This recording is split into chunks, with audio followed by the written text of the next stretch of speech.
Okay, so I suppose remember what happened.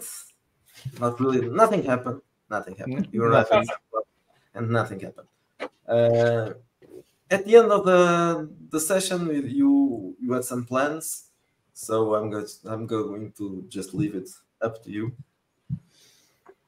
We met some charming people. We got Yeah. lost in the woods. A door. Ben met an nymphomaniac. I mean, I feel like Yes. we got a lot done.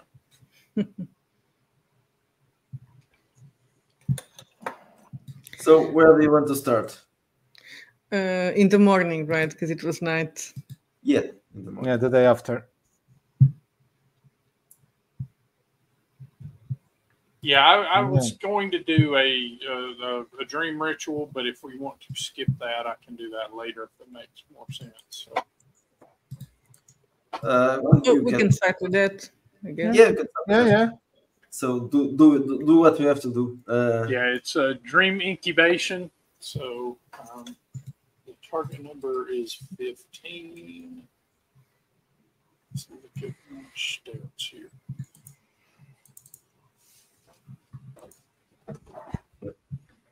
All right, and that is a ritual magic intelligence based. Yes.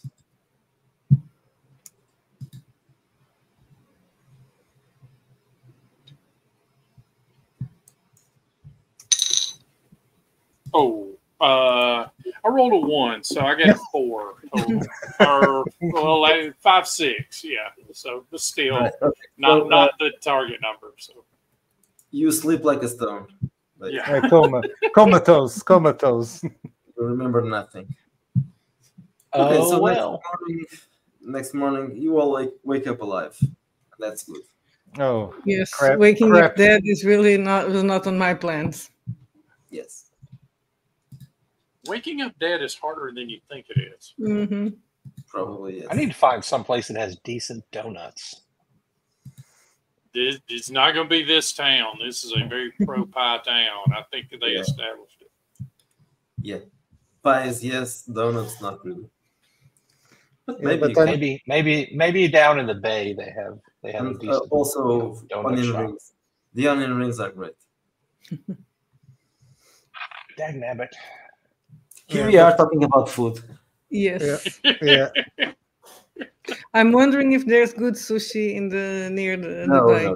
No. But tacos, No. maybe.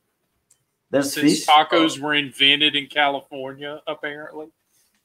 Or at least the hard shell ones were. The fish soup is great at O'Reilly's. Not Yeah, but- O'Malley's. Chowder. Not O'Malley's, but it's not O'Malley's. It's O'Reilly. They have chowder. Yeah, Yeah. but that for breakfast, I don't think so. Oh, why not? Everybody eats chowder Mhm. at breakfast there. Yeah, they love it.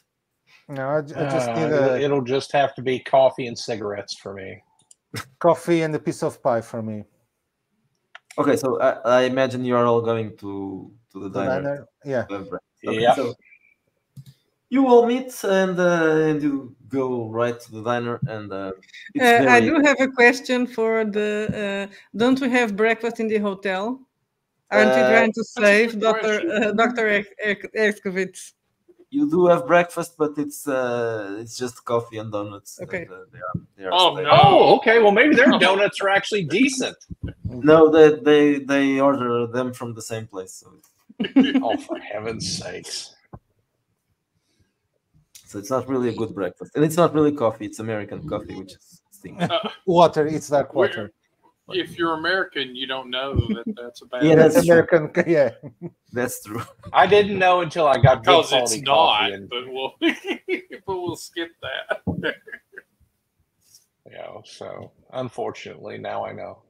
You highfalutin people with your tea that's actually in a leaf. It's like dirty water. Yeah. Well, I've never drank coffee in America because I was never there, but I imagine I know what It's it like is. the coffee in the Well, hotels. Well, Gross. at least the Dutch coffee is like that. It's dirty. Yes, water. so it's bad everywhere. Everywhere that doesn't have an espresso, it's It's Our coffee is even better than the Italian one. The Italian one is it's Portuguese not that coffee yeah, is top yeah, shelf. yeah. It's That's better than weird. Italian. It's weird how the country you live in makes the best coffee. Always, I feel like always. that too. coffee and pasta is nata. It's the Yeah. best. Inbreds. You know who has bad coffee? Colombia. And I'd never believe it, you know. Well, because Because they that's not export the good coffee. stuff. Because that's not coffee. Colombian coffee. yeah. It's another. White. It's another powder. You know. It's just cocaine water. White coffee is not coffee. Yeah. White coffee is not But coffee. they're yoo-hoos, man. Will take your breath away. So yeah, we will have some breakfast. Of Okay, various so you sorts. arrive at the Nine Talks Diner, and at I don't know what time do you arrive there? Early or late? I think I- we'll early. probably make a pretty early time. Yeah, Okay, so- 11. There's lots of people there, so you'll have to wait a little bit because it's crowded. But Is anyway, this is it mostly like lumberjacks and? yeah, mostly lumberjacks. Huh. I wonder if we should Sing the percolate song. around and see Are, if are they we can get, singing here? get any rumors. Yeah. Start the tape recorder and see if anyone knows anything about the forest. The conversations are basically boring. Basically, they are talking about the work and nothing interesting for you. So, guys, where we probably need to go and still haven't is the church. Remember, I was going to try to check out the records. Yeah, and we need to see what we can find out about the Carpenter House and if it has some sort of weird history that explains why it's involved with this phenomenon. And also the Swedes, probably we can find something there. Yeah, So do we want to divide the The party? party. Everybody died. Then. Divide the party. Never divide the party. That went so well last time. Yeah. Or do we all go to the church and then to the library? Or do we split? I think we can split up Yeah. to do research without yeah, because fear I- of getting. yeah. You I think Nothing the church- bad ever happens at a church. and in the Exactly. library also. Or in the library. Yeah, nothing. How are you going to I divide? feel like none of you have watched Indiana Jones and the Lost Crusade. Where Exactly. something bad happens in both the church and the library. So. We are from Tank. We only deal with science. Weird song. Okay, Exactly. I'll go to the library. I will go to the library. I think. Yeah, I also go to the library. Okay, so And I will head to the church. I have a tendency to burn in churches. Library, church, Dr. Sommers. Uh-oh. Then I guess I have to go to the church. Okay, so you divide. So I'm going with Ben. Okay, so let's start with I don't know. Let's start with the church. Ben and Dr. Sommers. But you have only one vehicle. How are you going to do that? Well, this is a small town. Can't It we is- walk? You can just walk. Yes, I just want to know. Is Yeah, someone? how close- Okay, Feels like we're close walking are they? everywhere. so you just walk. Everybody walks. Yeah. Okay, so it makes sense because everything is in the town, really, not Lynch Bay, so you don't really need a vehicle. You can just walk. Okay, so let's start by the church. So you walk north, I think, west. Yeah, it's on the western side of town. The church is. The library is not labeled. So. No, it is not, but it is near the school. So High it's, school. it's, Okay, it's the so- school library and also the town library. So it's not really a large library. Okay, Dr. Sommers and Ben Jacobs, you arrive at the church. It's a small building, which is not really strange because it's a small town as well. It's open, and you see that there's no one inside. Interesting. Okay. So I'm going to take a quick walk out in the graveyard and start checking headstones. names, dates, any peculiar patterns, anything I might notice. Okay. Well, patterns. Well, I'm not going to ask for a rule because you won't find any patterns. There's nothing strange about it. You obviously find similar names because there are some families that, but not. Well, maybe. Okay, do a roll. There's something. I remembered one thing. I rolled a 4. Okay, so never mind. My first answer is the correct one. Okay, I'll also roll, so I guess I'll go along with him. For some reason, I just don't want to be alone with the Reverend. I don't know why. We were so happy together before. What am I rolling for? Observation? Yes. Okay, I rolled a 7. Okay, so no patterns at all. While you were walking around the graveyard, you see a man approaching you, and I'm going to look for him.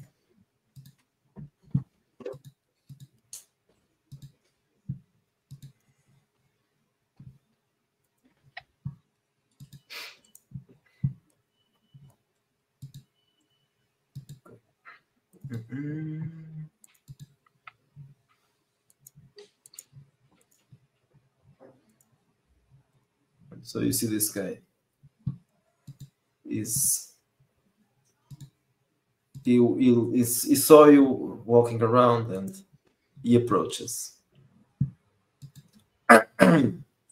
You were distracted looking at the gravestones. You're finding nothing. Yeah. Good morning, says the man. How may I help you? Hey there, Reverend. My name is Ben Jacobs. I'm with How do Tank, you know? which Is he dressed as a reverend? No, he's dressed as a... I assume he's got the collar. Well, yes. He has a common clothing, but yes, he has the collar. Yeah, it's like most Protestant denominations have something to indicate, like, although I don't know that he's Protestant, he may be Catholic, in which case he definitely has a collar. But you know, like Presbyterians and Methodists, and they'll have collars too. I mean, so usually there's some indication. So anyway, Ben says, so hey, Reverend, my name's Ben Jacobs. I'm with Tank. This is Dr. Summers. Tank is a research group out of University of California, Santa Barbara. Shakes your hand. Oh, okay. And we're just here to do some research. We study neurocausality and other factors. He looks at Thomas and extends his hand as well, and he apparently is ignoring you. And then he kisses your hand. Please. So we were hoping to find out a little bit about the history of the town, folklore. He's still holding Dr. Summers' hand, looking at her very intensely. And he apparently keeps on ignoring you. How may I help you, Dr. Summers? Well, I'll try to take my hand away. And he'll let you. As my colleague was saying, we are investigating. Of course, he was saying something. Yes, I got distracted a little bit. So please tell me. Okay. Like I said, we're just investigating the local area, and so we're looking for local history, folklore, particularly stories related to events happening in the woods north of town. We also wanted to investigate births and. Sure. Okay, so let's go inside. Yeah. So you enter the church, and he takes you to his office. And he tells you to sit down. The office looks very Spartan. Not much there. Interesting. What sort of books does he have in there? There's a Bible. That's it? Okay. That's just the Bible. So this is a very unusual preacher in America, because normally you go into the preacher's office, he'll have books he's never read, just to have books like all over the walls. You know, it's like, yeah, I'm a well-educated preacher. You can believe it, because look at all those books. Anyway, so I say, well, I think what Dr. Summers and I were kind of interested in, and maybe Dr. Summers could talk with you about some of the things you personally know while I'm looking at the papers, but I know we were wanting to look at births, deaths, baptisms, just local records that the church would maintain that would help us get a picture of what's going on in the life of the community. But we were also wanting to know about folklore and stories and major events in recent town history. I mean, there's already a couple of things we've come across that interest us given the nature of our research. So if you can point me in the direction of where the documents are, and maybe you and Dr. Summers could chat about And I'm thinking, all the other items. I'm Actually, cursing in my head. But I might direct you to the records, of course. That's fine. But I'm probably not the exact person, the best person to give you information about all that, because I've been here for less than 10 years. So I don't know much about the city itself. I know Yeah, about but the church has been here longer than that, right? Yes, so you will find the record. Yes, it has been. So you can find the records, Okay. but I don't think I can help you a lot with that. Still, we can chat. Okay.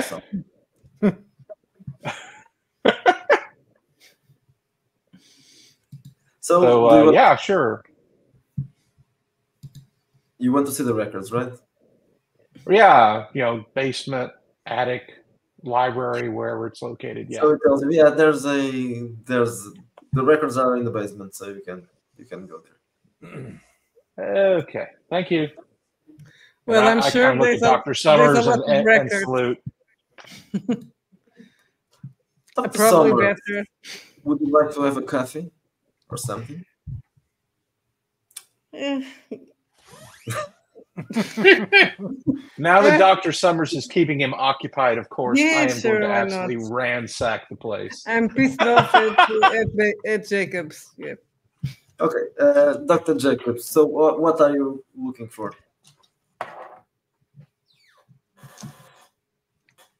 Oh, am I still there? I thought I'd gone off to get the papers.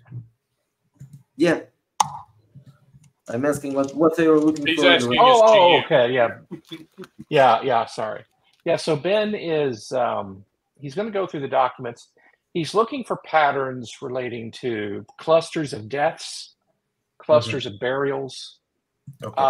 how many marriages are actually happening, how many live births.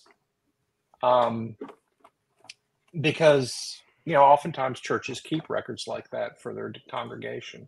I know they're not as regular about it as they are in Europe. With Europe, you have the state, the big state churches, and they actually keep very detailed records. But even in the U.S., sometimes they'll have stuff like that. Okay, so rule your. I don't know what you're ruling, but rule it. I think it would be my research, wouldn't it? Yeah, for this, yes. Oh, that's not too bad. 13 plus 1. So that would come out to be a total of 14. Okay, so there are some things that might interest you. Let's talk about funerals. So you have here a family funeral for a group of people that died in the same day, the Tetley family. So you have Robert and Margaret Tetley, and also their children, Sarah and David. So 4 people in the same day.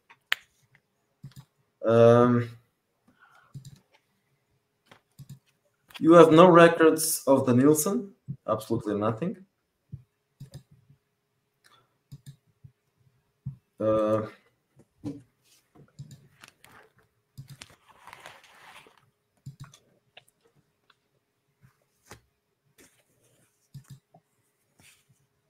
You have also a series of different. Let me check that.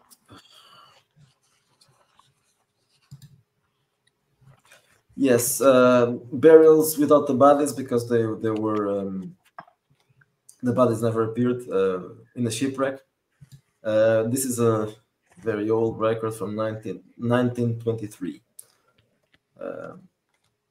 A whole crew, 15 crew members were died in that day.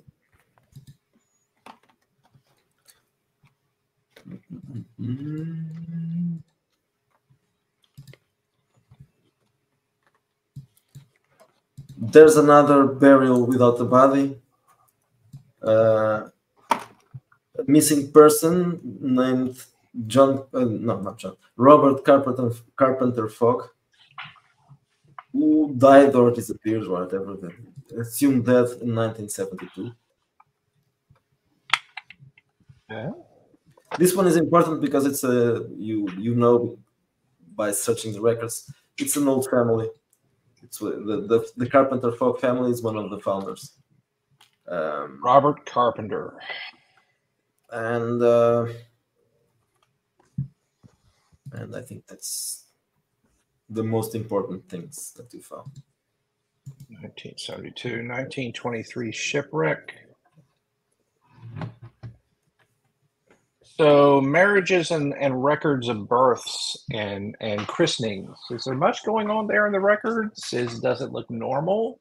It seems normal for the kind of town this is. You don't see anything peculiar. Just as I said, no references to the Wilson, so they don't christen their child or they don't bury them here. So that's basically that. The rest you see families, common names, the Woodrows, the Wilcox, the Johnsons, and well, that's several families that you see repeated, and that's normal as well. So basically, no unusual patterns, only common things. Okay. All right. So do I see anything else in this room, or do I notice any other offices? I realize it's a small church building, but yes, since he's occupied with Dr. Summers, you know. Yeah, you can look around if you want to. I think I will. I'll keep an ear out for his conversation with Dr. Summers. So do a search roll. But in the meantime, do a search roll. Dr. Summers, the Reverend seems to be very interested about your life, your world, especially if you are married. Those things. Mm-hmm. Well, I want to talk about I want to get him to talk a bit about the town, and I will talk about our experience in the woods last night, and then I can talk about my work and my research. So, and try not to talk about my personal life. Okay, so you do a. I don't have one. Don't have one. What? Personal life. Oh, okay. Never mind. Okay, so roll an influence roll. Okay, so I rolled a 15. Do I use charisma or intelligence for influence? Charisma. Okay, then it's a less one because I have a 7 in charisma, so I had a 14. Okay.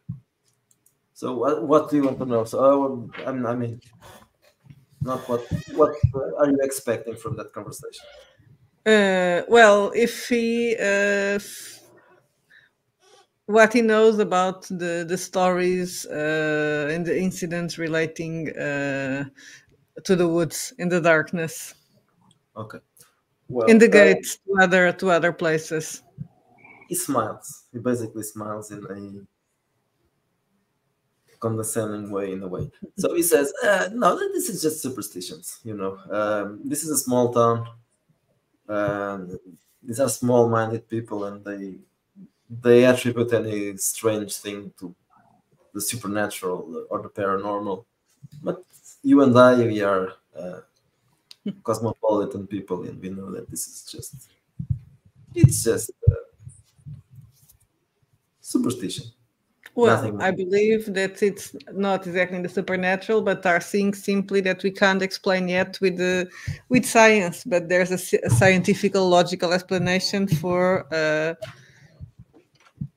all unusual or superstitious factors. It's been like that through all history, right? A lot of things that were considered superstitions were explained by science eventually. Shut up, bitch, and suck my cock. You What? seem to- yeah, you hear that, but you don't see his lips moving. What?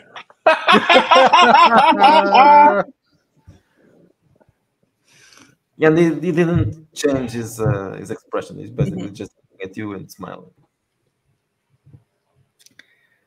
And I was like, what was this? What was you said? Superstitions only. I'm not going to delve more into that subject. All night long. And his lips are not moving. Oh, well, I guess I'm going to see if Jacobs needs help. Okay, Jacob is apparently finished. I think. Oh, well, he was searching around. Okay, so you find a strange door in the basement that is locked. Strange that because it's a metal door.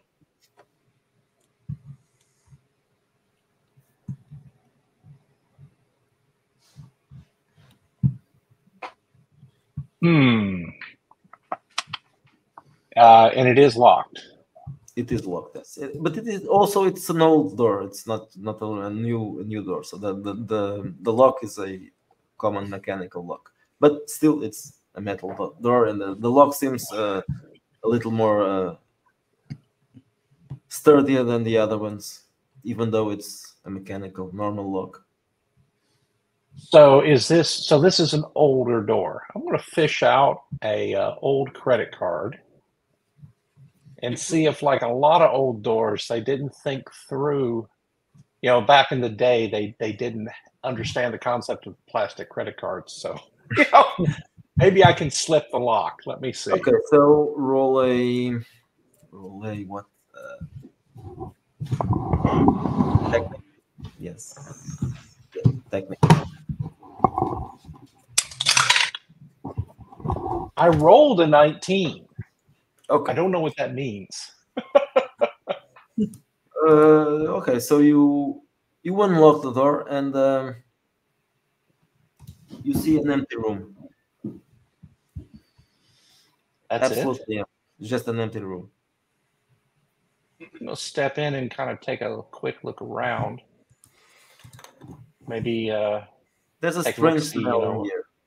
There's a strange smell, but you can't Strange really smell. identify. Strange smell, a really strange smell. But you can't place exactly what does it smell in there. It's just a smell that you never felt anywhere. in a completely bare room. There's nothing written on the walls or the floor. Absolutely nothing. This doesn't feel right. I do some experimental tapping, check to see if there's any loose floorboards. Okay, so I'm not going to ask for a roll because never mind. You don't find anything. It's everything is Solid? solid. Yeah, everything is solid in here. No doors, no trap doors, nothing. Just walls and floor and ceiling And a weird smell. and the weird smell. Yes. Okay. So I'm going to go ahead and step out. But what I'm going to do, maybe for some later investigation, is I'm going to break off a little corner of that old credit card, and I want to use it to jam the locking part of the mechanism open. You basically shove it in where the lock part normally comes out, and kind of hang it, and then I'll just quietly shut the door. Okay. And in the meantime, Dr. Summers apparently was going to look for you, so you find each other. So in the Hey, meantime, Doc. Felix So- and Isaac. Yeah. You are going to the library. Yes. We are indeed. Yes, you are. So, the librarian, And this is the library is in the high school, you say? Near. near the school. Gotcha. Near the school. It might be near the clinic as well. I'm not sure about that. It's a small library, big, medium. It's a small library, yes. Okay. And there aren't many people inside. There's a group of students doing some schoolwork, and the librarian, who is a middle-aged woman with a librarian look, because this is a cliched town. So everybody.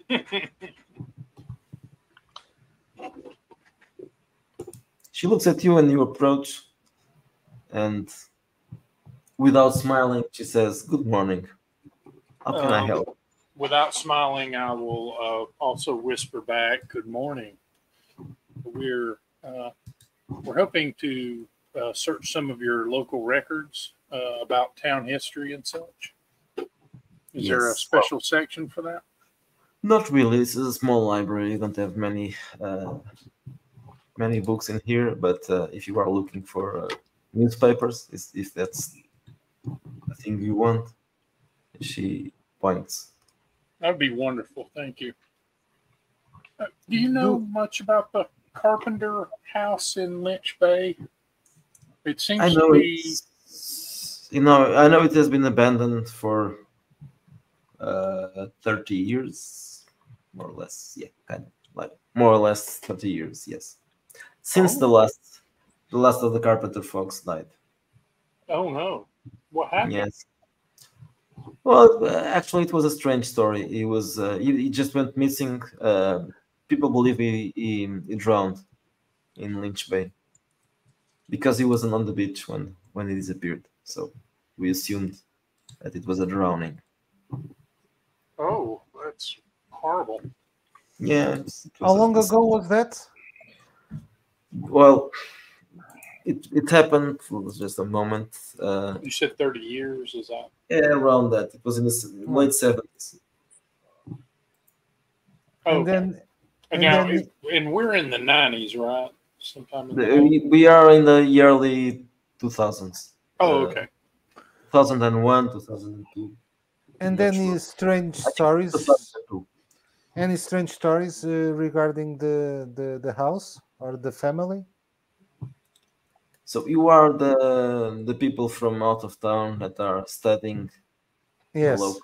Yes. I heard about you. Strange I'll story. be embarrassed by that because I assume she means not getting called. The sheriff called on me. Yeah, probably. Well, every town has strange stories. I don't know. Maybe. Yes, but you know any? Not really. Yes. If you'll show us the newspapers, Yeah. Of course. Section. Come with me. She takes you to one of the.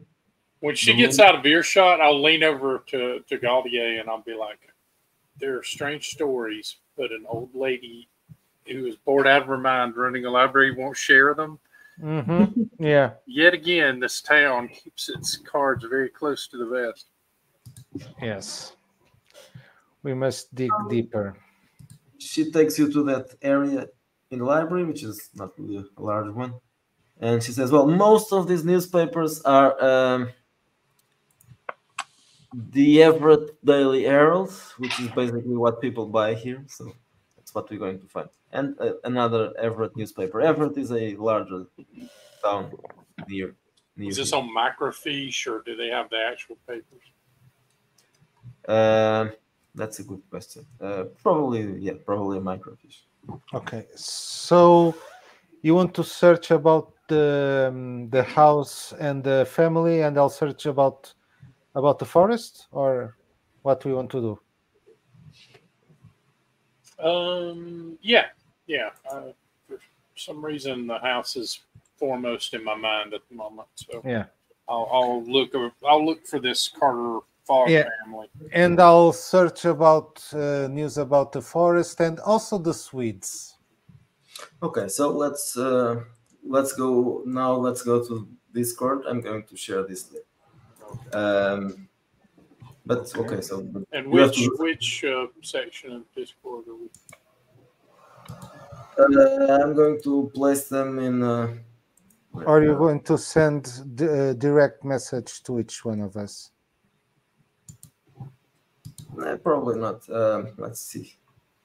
Do we have a game Wretched channel? Cats So and maybe you Dogs. just Sorry. To put it in Listen. Wretched Cats and Dogs. That'll confuse everyone. I'll put it in Ratchet Brainstorming. Maybe it won't be. Okay, so Let's say you could just create a Say Cloud channel and add us to it. yeah. I could do that. Miguel hates creating new channels.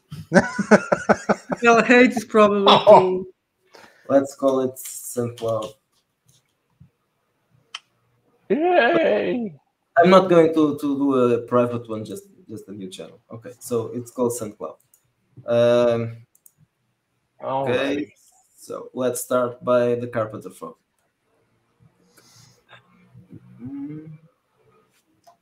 Right. Let's see.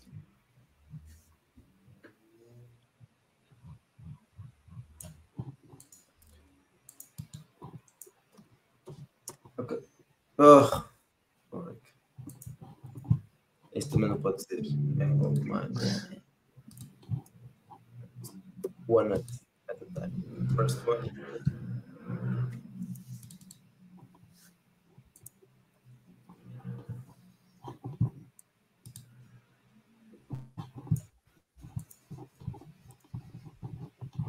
Okay. Second one. And one more.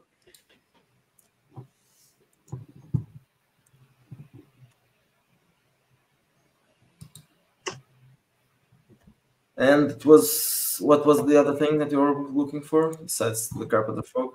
Oh, The wood, stories stories about the forest, strange sightings and disappearance, and also anything about the Swedes.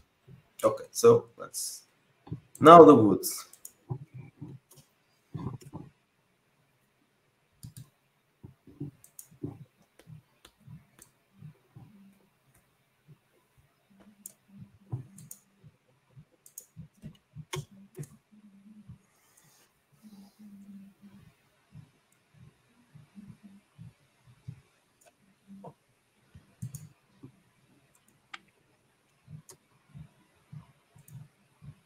And now the Swedes.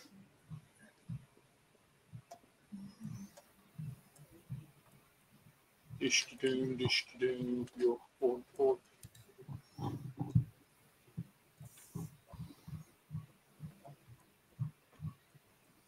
So, did you research lighthouses to, or do you guys just know about lighthouses? No. I've always been landlocked, sadly. So my lighthouse knowledge is not amazing.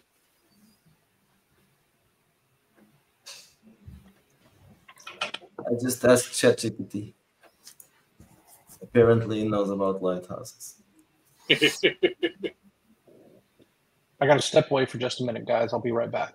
Okay. Yeah, their lighthouse features state-of-the-art Fresnel lenses, for example. Yeah. Yeah. I checked about the Fresnel lenses and I found that it wasn't that is a real thing. Yeah. yeah, that's a real thing. So okay, so apparently ChatGPT knows his lenses.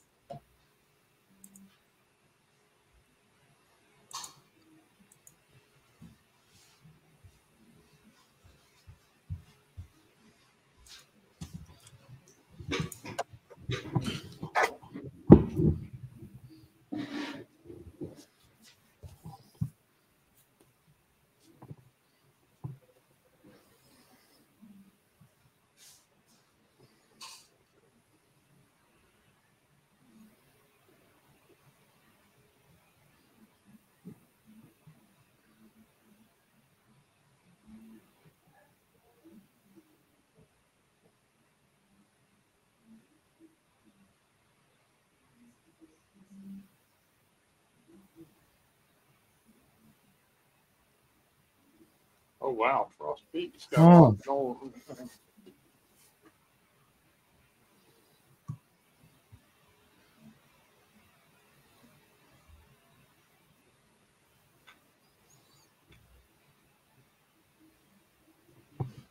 So the Nelsons have been there since the 30s. That means they've got, and they were building more buildings then. So yeah, they've probably got a big community out there.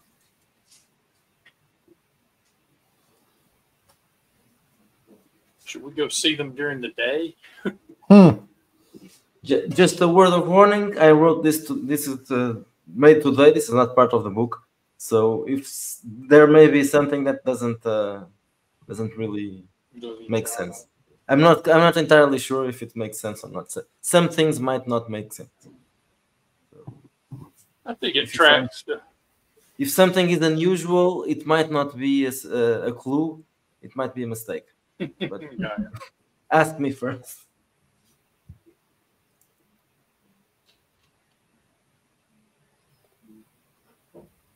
But the Nelsons are more than one family, right? It's a variety of families out there. Well, apparently it's the same family, but it's not just an. They may have reproduced a lot, so yeah. Oh, they are really inbreds. So when they arrived, there were cousins, but certainly there were some marriages between them, the cousins, or maybe brothers and sisters as well. No one knows. Fathers and daughters, they may have reproduced as well. They are dirty people.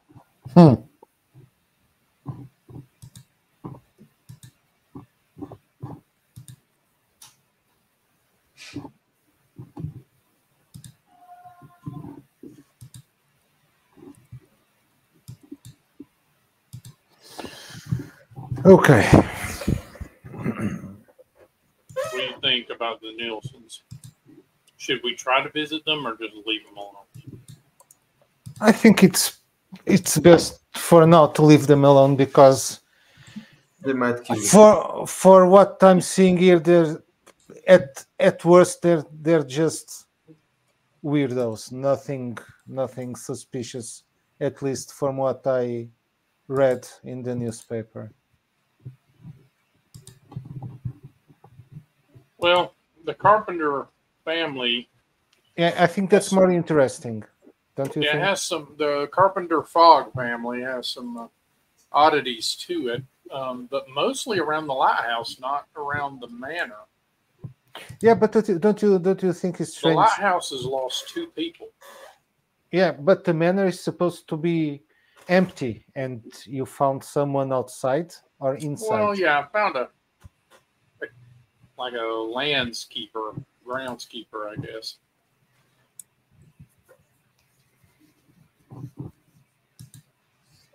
Honestly, the guy in the Romero mansion was weirder. It was you, right, Isaac? You found the guy, right? Yeah. Yeah. Okay. Let me check this here. So probably it would be best to find something out about the lighthouse and the manor or the family.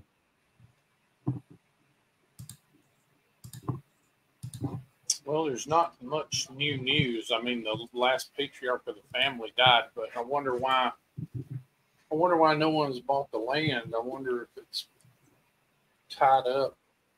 There's in no some sort of legal issue. There are no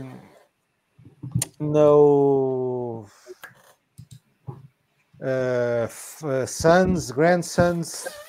Nope. So the land is just there. Still belong to the family, right? Well, yeah, or the state, maybe. Well, and the forest, the articles are, it's more the same. Strange, don't go at night, disappearances, experienced mountaineers disappear, It's all the same story. Well, but something happened, and we all see it, and you mainly. Yeah, No. there's a darkness in those woods, says Gary McKay. Yeah, and about your door, your strange door, that we must find out the reason for that to happen.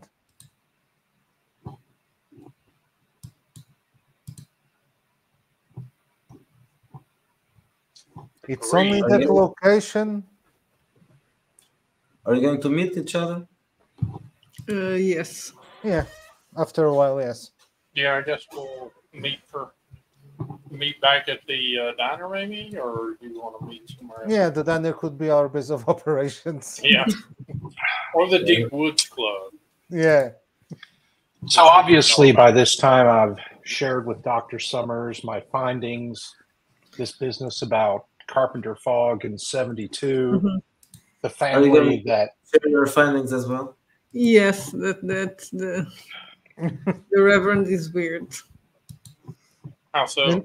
And you were the voice? You also... Yeah, do you share that? Or... But his lips didn't move. Yeah. It was as if he was talking in my head. He's a ventriloquist. He hasn't done it. And he just launched into that when he was... So I tell you guys about the room. So it was an empty room? But it stank. It was a really weird smell. Did you notice if there was any kind of mole or any other substance in the walls? No, that was the freaky thing about it. There was absolutely nothing in there. Just four walls, no windows, just walls, a door, a ceiling, a floor, nothing loose, nothing written. And the smell. And that weird smell. And why would an empty room have a sealed, locked door? Granted, I was able to get past it with a credit card because that's old. It's an old door, right? So whenever it was put in there, they must have meant for something not to be able to get in or out. Maybe it was a vault for, the old days. Silverware, yeah. Yeah, but that doesn't explain the smell. And they had to abandon it because of the smell. Can you can you describe the smell? Well, that's a very good question. What did the smell like? Let me think. The closest thing you can think of is something burned, paper maybe, but not a burn smell. Yeah, got to remember I'm a heavy smoker, so I don't necessarily sniff things out the same way you guys do. But there was definitely a burn smell in the room, like somebody had set something on fire. But there was no evidence of any burning in the room. Yeah, there were no remains of burned stuff. Yeah, but someone could have burned. Yeah, but probably they burned the paper inside some kind of container, or they could store incense there back in the day. Yeah, but that would be more of a faded odor, and it would have been emanating from the walls or the floor. There was nothing like that. It was just an odor in the room.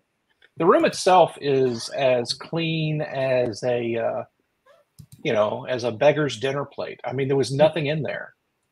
It was just absolutely nothing. And also the records were weird.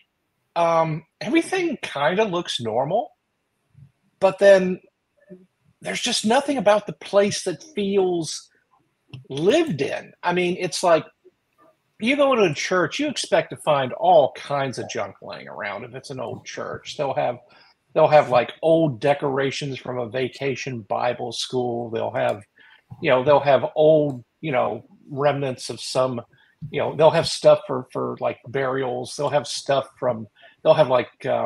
old pictures from like, when previous pastors were there, and there's nothing there. Well, I mean, the guy's office, the only thing he had in there was a desk and a Bible. No pictures? We're talking about a culture here that is all about denying things that they all secretly know. So, I mean, he apparently projected his mind into mine and told me. You what? No, I told you. I told you about the voice. So I heard his voice in my head telling me sexual innuendo, and you think it's strange because he doesn't have personal things in his office. Was that his voice, or was that your yearnings for him? or was it I was it resent her that, Felix. detecting his yearnings for her? Can you tell that I'm yearning for you right now, Dr. Summers? And I'll stare at her, as though I'm sending. And in my head, I'll be thinking, "Shut up!" No. Yeah, it does. He is not projecting anything. I know The this guy's sounds a little stupid, freaky. but it was real. Well, And I don't. You should know better that I would make up something like this. No, I believe you, but but I don't know if it means that you're unlocking some latent ability, or if there's something about him. But that's a very interesting thought to be getting while you're talking to a reverend, regardless. So. Well, he did kind of stare at Dr. Summers. I mean, he grabbed her hand and held on to it and just kind of stared at her. I was sitting there trying to let him know what we were there for. And he was, dude is kind of a freak, actually, when I think about it. I take a sharp puff. I will immediately inch my hand away from trying to grab Dr. Summers' hand as soon as Ben mentions that that's freakish behavior. What kind of reverend is he? Is a Roman Catholic, Protestant? What? If he was Roman Catholic, he wouldn't be a reverend. He would be a priest. Okay, He's a Lutheran. Oh, that explains. Which makes sense. I mean, because this area was apparently settled by Swedes and Norwegians and stuff like that. So they're probably just burning feces down in that room constantly. So, so he had the collar, so he's definitely a state churcher. Are you? Did he feel like a reverend, or something else? Did he behave like a reverend? Well, he definitely didn't behave like a reverend, but that is just my opinion. Yes. But he's been in the community for 10 years, so if he was commonly doing this to people, I imagine he would not have survived in a small town. The church. Well, here's what's weird. He's been here for 10 years. He apparently knows nothing and disclaims any knowledge. How does that work? I mean, he's the reverend. He's the pastor. Yeah. He's the so-called shepherd. How can he be here for a decade and not know anything? Yeah, again, these people probably know plenty. They just won't talk about it because they've accustomed themselves to denying things. They can't see what they won't let themselves see. You notice this gentleman here is looking at you with a... We are using the term gentleman in the loosest way, I'm guessing. Yes, I am.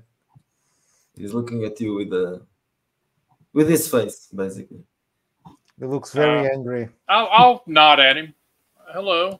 Are we being too loud? I'm sorry. Who are you? No, we're from San Diego. We're a research team. Or Santa Barbara, yeah. We're a research team visiting your fair town here. And who are you? I live here. I don't really like out-of-towners, Well, that's too bad. Well, in that case, you can leave the diner. What did you say? In that case, you can leave the diner. You fucking piece of shit. I'm going to fucking Kick your ass. I'll throw some coffee to his face. Oh, shut up! I will just slap the table, gentlemen, and then I'll point at the guy and say, "I'll have you know, we know the sheriff of this town." Go fuck yourself. He extends his hand to pull you by your lapel. Which one of us? Felix. Oh no! Okay, Oh, when he does that, I take the cigarette out of my mouth and I stub it right beneath his left eye. Ouch! Oh, And then I proceed to hit him with the sugar cellar. I absolutely beat the crap out of I failed my witch No. roll. I'm in We are ragdoll. going to be kicked out of the red diner. Ben has had it with this one light town, hasn't he? Do a both of you, Felix and Ben, do an initiative roll, it's a D6, right? or don't do an initiative roll. I forgot. This is not Ratchet. Guys, I really want these Lutherans to like us. What is your agility? They'll like us better when this guy's in the bay. My agility is 14. Okay, he beats you. Mine is 7. Okay, so he definitely beats you. Okay, so the guy grabs Felix's lapel and pulls him up, and he says, "Say you're sorry." The guy is big, so just Okay. now you know much bigger than you.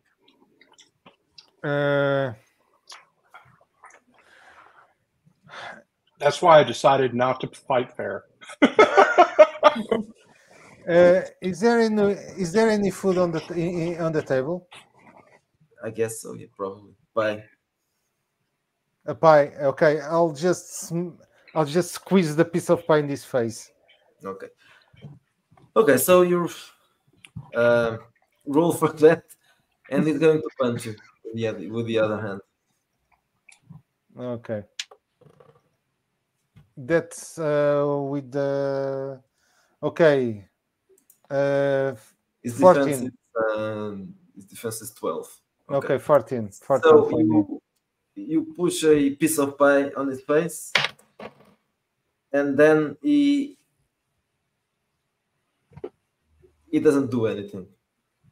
He wasn't expecting that, and he just stares at you. Oh, we found their weakness. The pie. If you mistreat their pies, they have no power over us. Ben, you were going to throw a cigarette or Have something. a cigarette under his left eyeball. Okay, so roll for that. Alrighty. Yeah, that's okay. 16. Okay, so you stab us with your cigarette, but you don't Yep.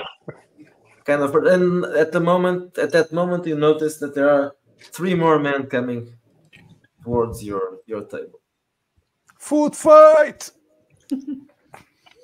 It's some kind of fight. I am a bit appalled because I don't believe they are acting like this. We are academics, guys. Yeah. I'm a little taken aback too. Yeah. The guy lets Felix go and looks at Ben. What the fuck did you just do? Be lucky I didn't stick it an inch higher. Back off. I reach into my pocket.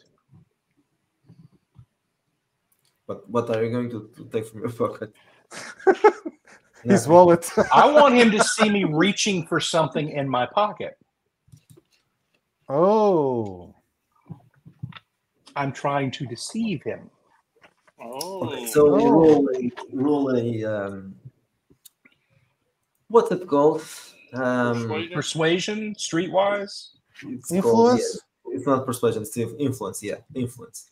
Roll an influence. Oh, okay. Okay, that's a 15 on the die. Okay, he seems influenced. He believes whatever is your you have something there that could be dangerous. So he takes a few steps behind and he starts talking to the other guys. And they keep their eyes on you, but then they go outside. So I look over at Gautier and say, Prof, if you're going to do something like that, could you let us know first? Well, it just got me on my nerves. You know, I can't stand this kind of people. I can't blame you because truth is, I hate all these inbred bastards too. But honestly, just let me know before you start the ball rolling. Yeah, and now Felix, man, I'm glad that we're both having a wonderful time. But would someone get me another piece of fucking pie? Oh, sorry. And I'll gesture to the waiters to bring another piece of pie. Okay, Kathy, which is the owner, she approaches you and she looks worried. Who was that? Who was that man? She brings you the whole pie and she says, "You should probably avoid those people because they are dangerous. Who are they? Workers. They work at the mill." Well, we didn't really do anything. I'm not sure what caused them to. Well, they are like that, you know. All of them? Yeah, they're rough guys. So just pretend that you are not, that you don't see them or something. They are bad news. Well, thank you for the warning and the pie. Sorry about the mess. This one is on the house. Hey. Now I'm wishing I had a real 38. Wait a minute. I'm going to ask Katie. So, Katie, what do you think about the Reverend? He's a good man. Everybody likes him. Everybody likes him. And do you go to the church there? Not really, but we like him. I'll whisper to Ben. I think she's projecting.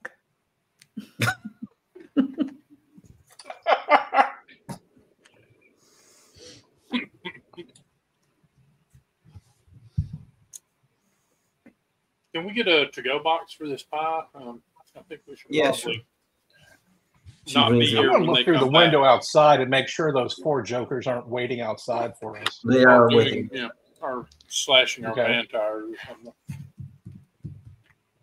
So I'm going to take a quick look behind the counter. Does Katie have a shotgun? Oh,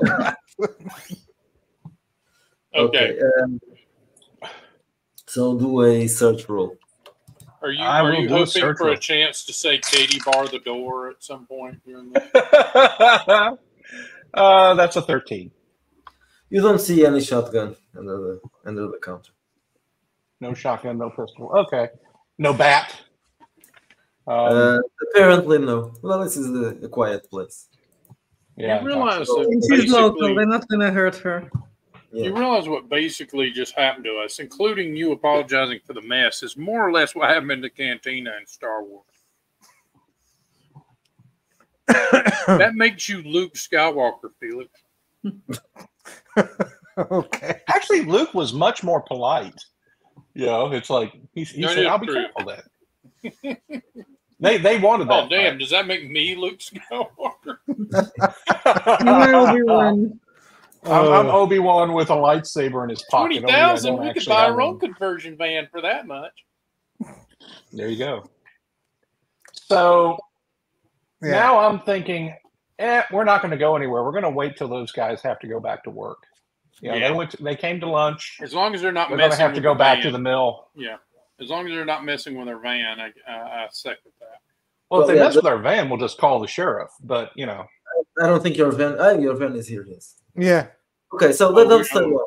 After a bit, they just move away, probably because it's time to work.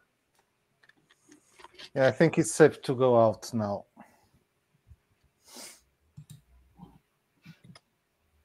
I mean, I Do you guess I think should they have some just mace or decided something. to lock in on us, or do you think we're getting Oh, to, I don't know that we've dig deep enough for someone powerful to come after us. We keep asking questions. Yeah, Yeah. but We keep getting weird answers. no one knows anything, you know? well, they say they don't. Yeah.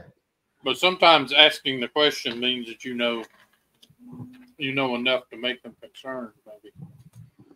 Yeah. So you want to go now to the to what's its name to check out to the lighthouse? Yes, that's But not a bad idea. I want us Set to the Lynch stop. Bay. I want us to stop at like a local, at like a hardware store on the way. I'm going to pick up bear spray. Oh, Okay. wait a Okay, so minute. there's Is this hairspray to go with your lighter? Bear spray. With a Bear. B. Bear Bear spray. spray, Yeah, not a yeah. bad idea. Not a bad idea. Okay, yes, we will go. And And shark let's spray take too. the equipment to see if there's any weird energies around the lighthouse. Yeah. Good idea. And that is why we are supposed to be here. And with that, I will take my thermometer out of my coffee, check Oh. it to see, and then put it back in my lapel. Is the coffee hot enough for you? It was exactly the right temperature. Katie makes an excellent cup.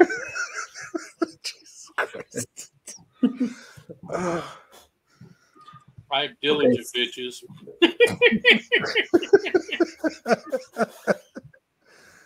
So you are going to the lighthouse, right? Yeah. Yes. Okay, so you exit the diner, you take your van, and you start driving towards Lynch Bay. The lighthouse is, if I'm not mistaken, Boom, boom, boom, boom. near some other place. I can't do the vocals for the Mm. Twin Peaks music because that woman like hits notes that.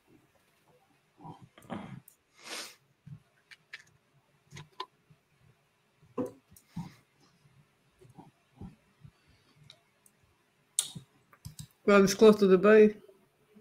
Yes, it is. But just okay, right. Hey, this could be an opportunity to meet another journalist too. Yes, that's true. Okay, so you arrive at the lighthouse, and you notice that there is a sign that says KWSC radio, which is in the what was formerly the lighthouse, which is not really working right now. What's Oh, not working? it's The not? I radio, thought it the was radio, or automated. the No, lighthouse? the lighthouse. It's not a lighthouse anymore. No, it's Oh, it's a radio. local radio station. Yes. Oh. Well, probably we can find some kind of journalist in the radio that also doesn't know anything about it. Or a DJ, yeah. But Okay. well, yeah, we'll go in and see what's up at the lighthouse, and yeah, I will tune the radio in the van to the frequency on the sign, and poke one of the programming buttons to save it as. So you hear there's a female voice, the woman on this radio. She's a program, and she's playing classic rock. So her name is what? Here's the latest hit from Katrina off of her new album, "Going to Kill Everyone." Jane Weber. Jane Weber is the DJ.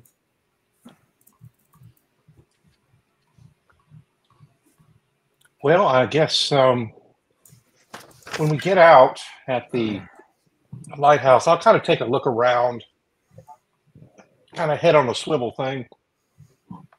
Do I see other vehicles parked there? Yeah, there are 2 vehicles outside. Do I recognize either of them? No. Okay.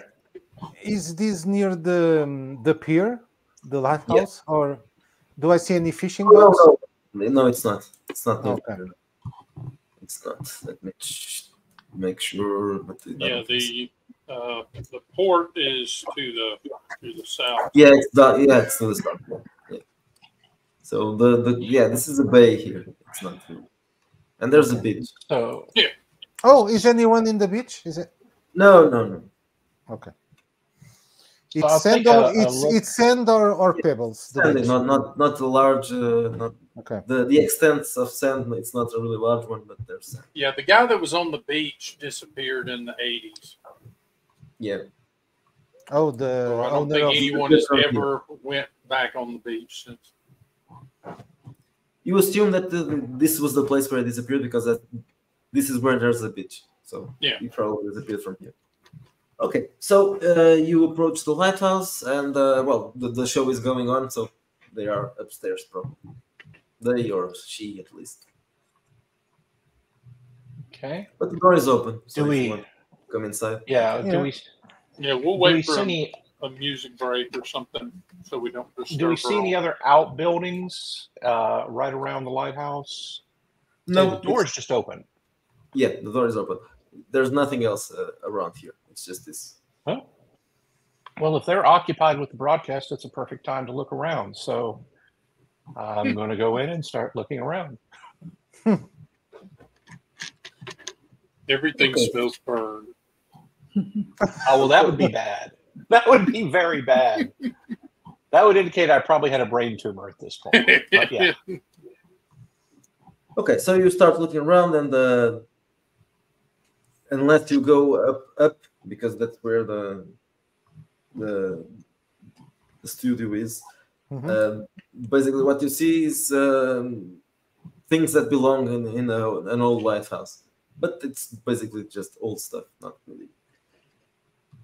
Upstairs, there's a studio, and then that is working right now, and there's a on-air sign. So I assume you're not going to interrupt. No, I'm not going to walk into the broadcast. I'll just kind of look at everything else. Oh, is there See what any I can type of see. waiting room or? Yeah, there's a waiting room, and inside there are two people: the woman who is doing the broadcast, and the man who is apparently the technician. They both see you if you approach, and Yeah, I'll wave. Yeah. they wave at you. And a bit later, the woman gets up and she tells the other guy something, and then she approaches the door. She smiles like, "Oh, let me check, show you her picture."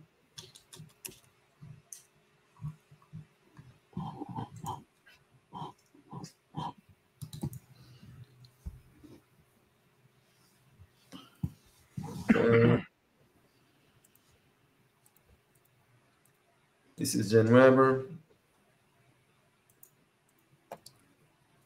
She smiles at you. Okay, we're in the So- Adrian Barbeau area here. I'm Yes. okay. Jane. I'll take her hand like hello, and then I'll psychically scream in her hand. Shut up. Smiles again. Oh, nice. You're a gentleman. Who are you? I don't think I know you. It's a pleasure to meet. Oh, we're a research team. We're from California, and we've come to learn more about the situation in your forest, for example.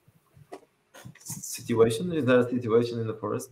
Oh, Yes. well, we study parapsychology and folklore, and yeah. Oh, you're the Ghostbusters. Well,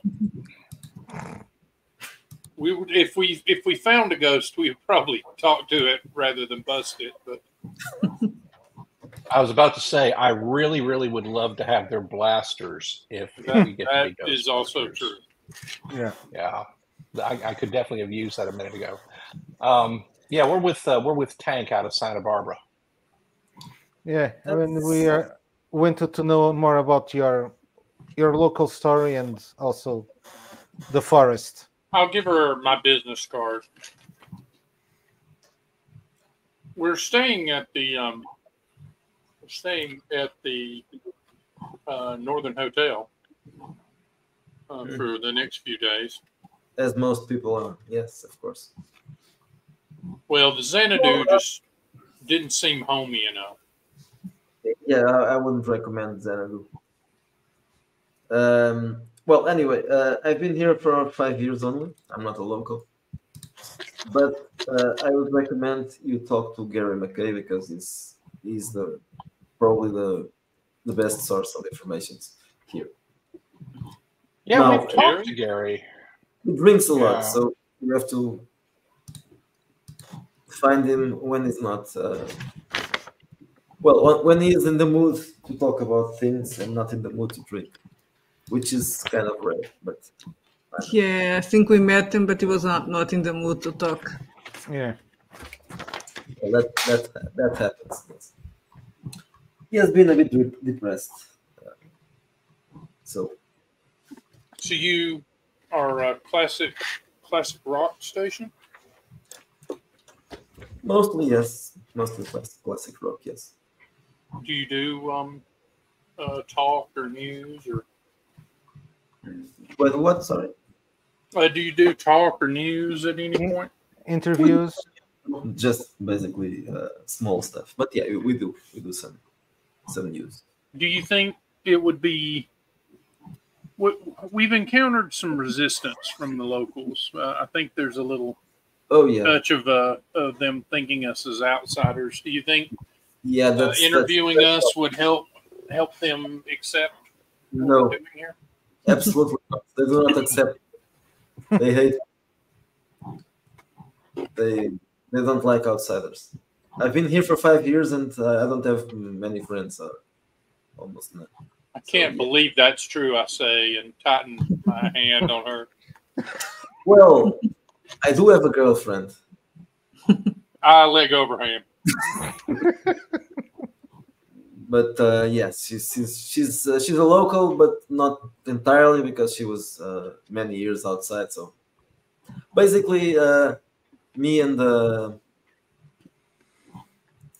she says his name, but the guy that is inside, the technician, Frank. So me and Frank is also an outsider. We are, and my girlfriend and Gary. These are basically my friends around here. Do you know the priest? Reverend Sanders, yes, I know him. And what do you think about him? Do you have any idea, an opinion? Everybody says he's a good man, so I believe him. He does seem to be a good man.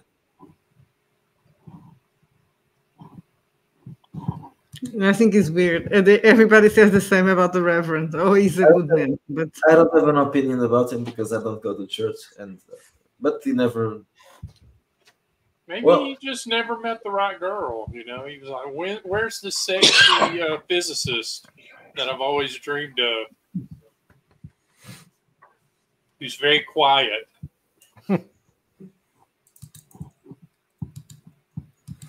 So, our only chance to know anything about the town is talking to Gary.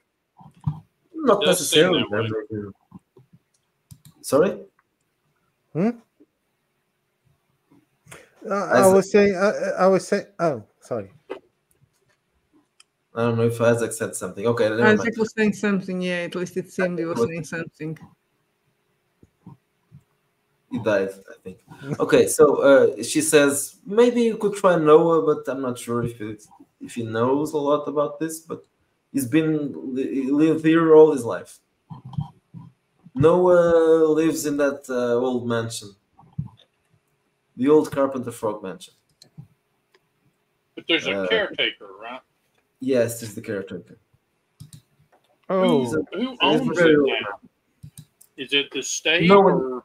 And I think no one is absolutely sure about that because the heir died in the 70s, I think, and he had no more family. Or at least, if he has family, they haven't been here to claim their inheritance, so no one knows. Basically, it's abandoned. And I guess probate works pretty slow here. Yeah, no one cares. Basically. Then there's the writer as well. I don't know. His wife Gary told me his wife used to come here, and she was very interested about the town's history. But she died some years ago, so I don't know if the man, if the husband knew about what his wife was doing or not. He moved here, but he's very very quiet. He never talks to anyone. What's his name? He's called Macy, Ronald Macy. You probably know him. Well, maybe, I don't know. He wrote novels, horror novels. Apparently he retired when his wife died. What is he famous? What is there something we would roll to have heard of him? Maybe. Yeah, probably just roll. His books are normally sold at supermarkets, right? Okay. Yeah. So yeah, I'll probably. Oh yeah, the name. So this guy is basically a kind of a lesser known Stephen King. Stephen King, Yeah. sort of, or Dean Koontz. Poor Stephen King. Oh, okay. So Neil Gaiman, I've heard of him. I kid. Yeah, but American in this case. So yeah, probably you heard of his books. So do you mind? They're rubbish. So if you read them, you know they are rubbish. All of them. Do you mind if I do some readings in the lighthouse and Readings? What do you mean readings? energy readings? Oh, Okay. Ooh, spooky stuff. Okay, no problem. It's not spooky stuff. It's science. Yes, of course it's science. No problem. I mean, obviously, there's going to be a lot of radio waves around. But. yeah.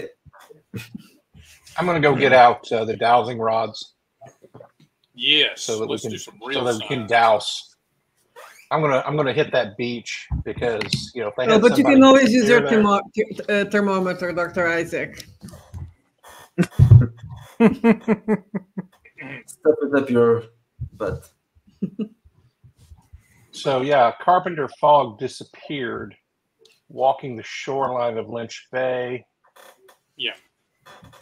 Well, that's where he was Yes, last seen. Yeah, so they believe he Yeah. went for a swim and drowned, but he could have left for all. Did they we ever know. recover the body? No, Are you asking nobody. someone? Okay, you are asking. Yes, I'm asking because I didn't. Yeah, Yeah, no, they directly. never recovered a body. He is officially still a missing person, I guess. But at this point, I think they've assumed he's dead. Couldn't he just got bored of this town and went away? No, you've seen this town. Who would get bored of it? And then I'm smirking. Well, and leave all his money behind. That is the better argument for that. Yeah. So guys, don't forget the old lighthouse keeper died out here too, mysteriously in the 1940s. No, not one, two. Yes. And they Two. were drugged. That's why I was suggesting doing some readings on the energy of the place. So you start doing your readings and you notice there's some energy fluctuations that seem abnormal or normal, if you want to call it that.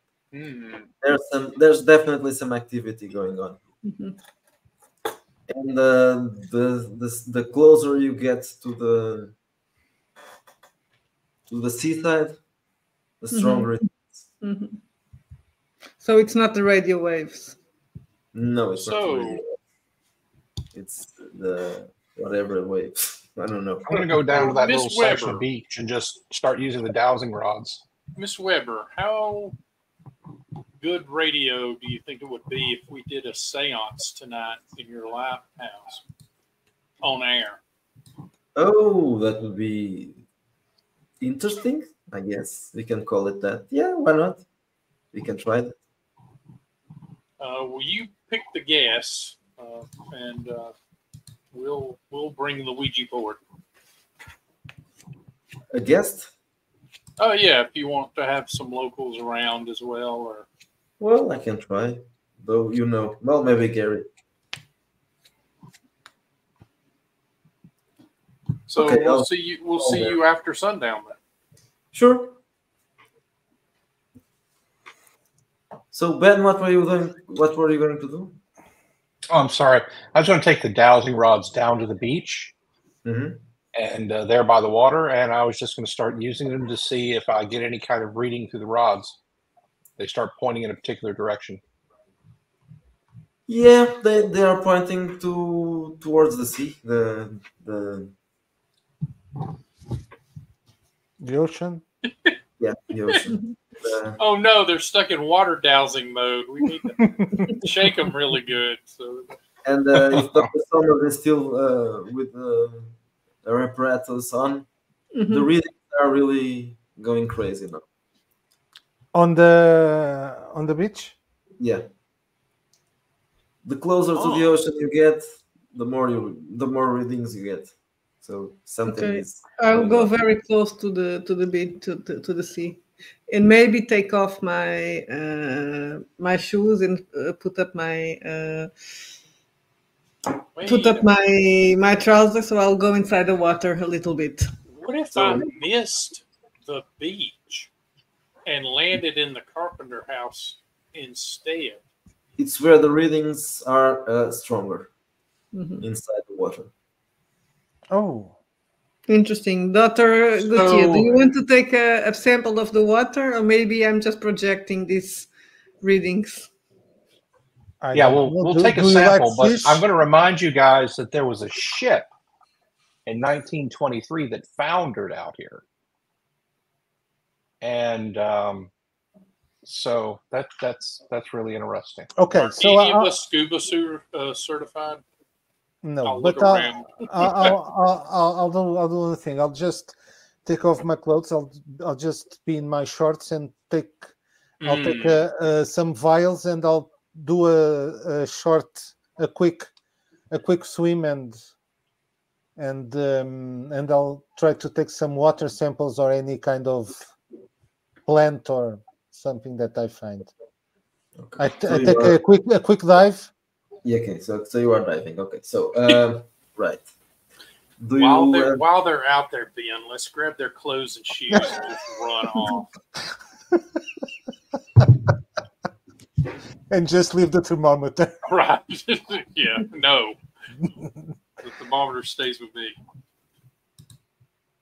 Okay, so you were diving and you're diving down there so you can search the grounds. Yeah, I'll try to open my eyes. I know it's a bit difficult, but anyway, I'll try to open them to see if I can see anything. When you open your eyes, you see something strange. Apparently, there's some seaweeds down there. The seaweeds seem to be covering your arm, which is kind of strange because they weren't there, and then all of a sudden you see your arm all covered in seaweeds. I'll just try to remove the arm. It's stuck. Oh, fuck. Okay, probably I'll have some kind of cutting device, a scalpel or something, and I'll try to cut the seaweeds. Okay, roll a melee combat if you have that. If not, no. Yeah, sure. Melee combat. Of course not. Roll agility. Agility. Okay. Don't roll a 1. It's or you'll cut yourself. Okay. Am I seeing him struggle out there in the water? No, it dived, so it's you said don't roll a 1, and I rolled a 1. Yeah. After the 6-minute mark, we're going to become concerned. Okay, so roll a. He's been down there for a while. Roll 1d4 and take that as damage. Okay. 3 damage.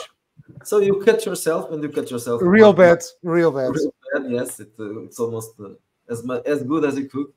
So you were doing plenty of damage to the seaweed, but you do it to your own arm. Yeah. And unfortunately, the seaweeds are still stuck around your arm. Now add 2 fear points because it's pretty scary. Okay. Okay. only bad things happen when I reach 0. No, half your wits. Yeah, Half my wits rounded up, right? Yeah. Okay. once you hit that number and higher, Yeah, you have to make yeah. panic rolls. Right. Okay. Right. So your arm is still stuck. Do you want to cut it again? Not the arm. Do you want to try Yes. cut the wits Yes. now? I'll try to cut the Okay. dry. So roll Yeah. it again. Oh, 17. 17. That's good. 17 now. So you now roll damage as well. D4, right? Yeah. 4. Okay, that's good. So you slice the width now, and your arm is loose. But then you notice that while you were doing this, the weeds cut your legs as well. I'll try to get to those weeds. Okay. But before that, roll toughness. That's Okay. for holding your breath. Oh, okay. How much do I have? 10. So, good. 7. 7. Okay. So you start. You didn't get enough air inside your lungs, so you start feeling a little bit uncomfortable. Lose 1 health point, and add 1 more fear point. Fear. Okay. Yeah. And now you can try to cut the weeds. Okay. I'll try to cut the weeds, but I'm starting to get real nervous. So 13. That's good. Do damage as well. Okay. 3. Okay, you cut the weeds that were stuck around your legs, and now you're free. Okay, now I'm trying to get back and take some of the weeds that I cut with me. Just to... Yeah, they are still around you. Oh, okay. So I'll try to get to the surface and swim. Okay, swim it took a while longer than you expected, and he seems to be in trouble because so I wade out into the water, and I'm just going to say, Doc Gantier, come on, man. Yeah. Come on, reach out, grab my arm. Yeah, I'll grab his arm and I'll grab his arm where with my arm that is all cut. That is cut. Okay, so you see blood. Bleeding. Oh, good Lord. It's a bad Summers, it might be best to fetch the first aid kit. I started helping you get back to the shore. His arms, not just one of his arms and both his legs are covered in weeds, in seaweeds, and he has a bad cut. So if someone knows, it's a good time to do that.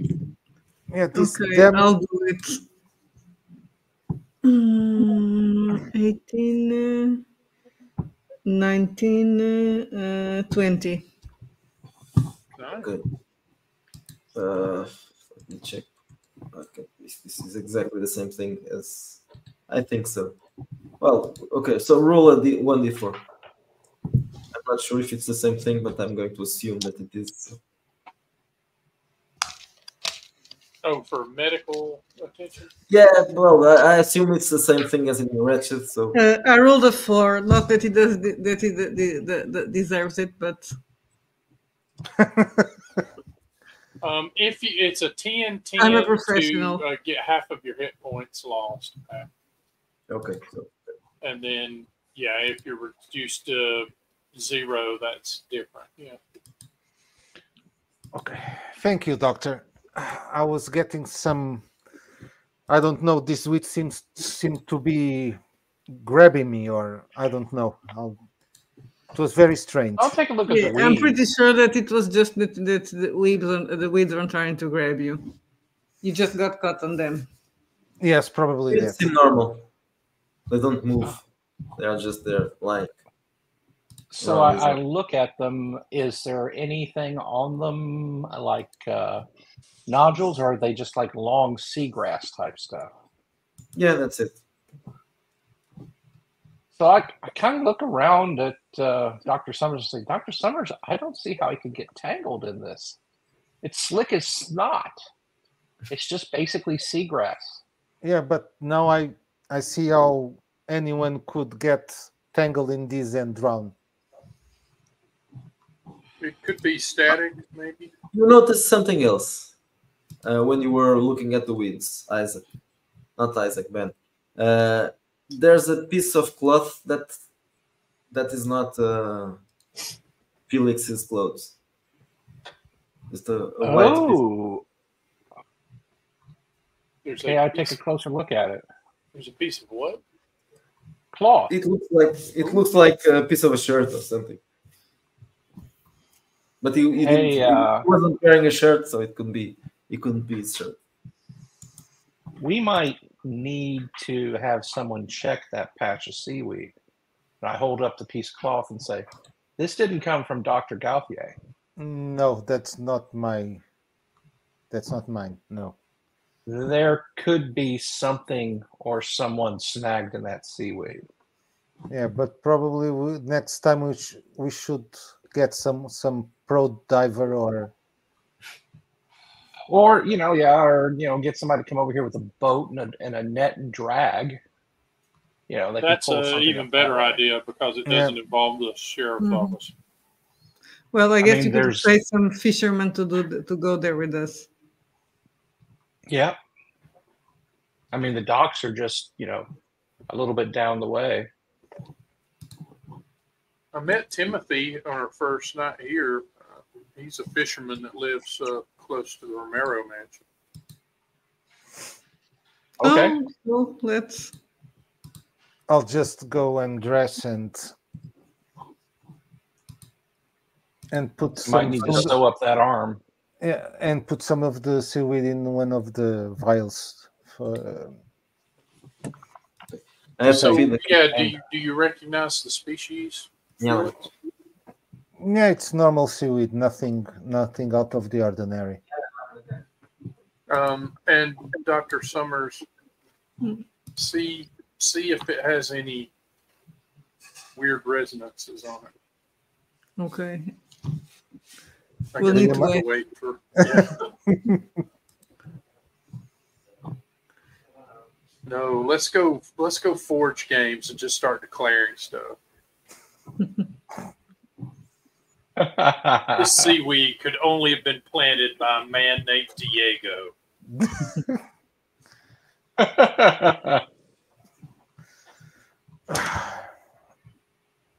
This town really doesn't like us in word or deed, really? Or animal or plant or yeah. It seems so welcoming until you actually don't get welcomed by it. Well, the only thing that it's good about this town is the pie, nothing else. Yeah, and I met an Adrienne Barbeau looking lady, and she's a lesbian. This sucks.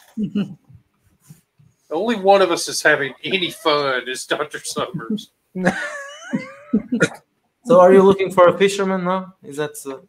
Yeah, but I'm reading the seaweed to see if it has any strange energy. Yeah, using our tri-field reader. Yeah. Right. Yes, it's strong there. Huh.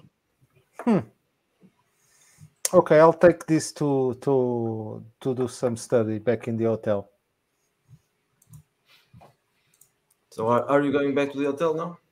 No. Now we're going. After. You want to go to find a fisherman, right? Yeah.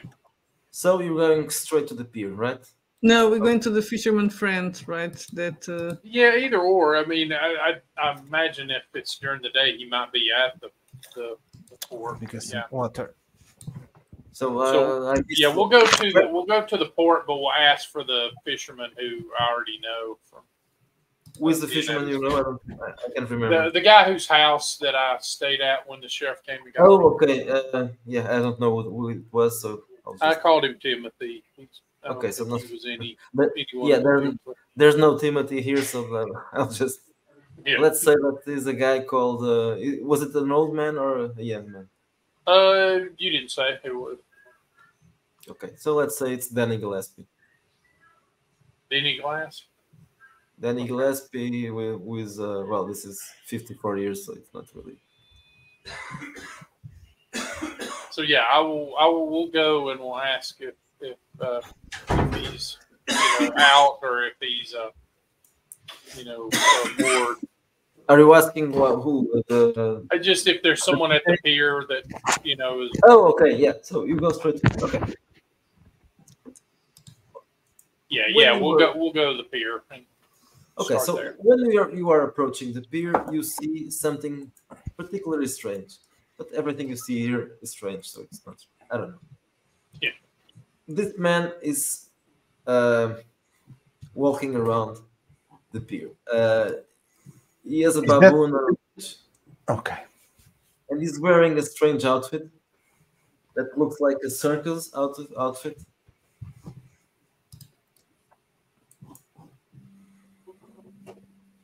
He looks at you as he like goes, a ring master, or yeah, like a ringmaster. Yes.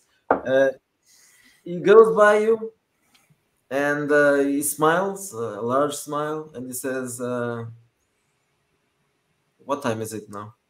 I don't know. Is it maybe probably midday. morning. Yeah, midday. Yeah. Yeah, now it's already midday, probably. So he says, "Buongiorno," and Buongiorno. he goes on. Unless you are going to ask him about something. Oh, is there a Circus in around town? Yeah. He stops. Not a circus, but a carnivale. There. He points, and you see there's an old carnival. Let me check, where is the carnival? Oh my God. Really? Yes. Can you imagine being the carnival so shit that you end up in this town? Yeah, well, the carnival looks pretty bad. Old and abandoned, maybe. It's not really cool, not far from the pier. Roll a what? Do you want to check it out? Besides that, there's no one in the pier besides this guy, and not just a few boats, a couple of large ones, and a few smaller ones.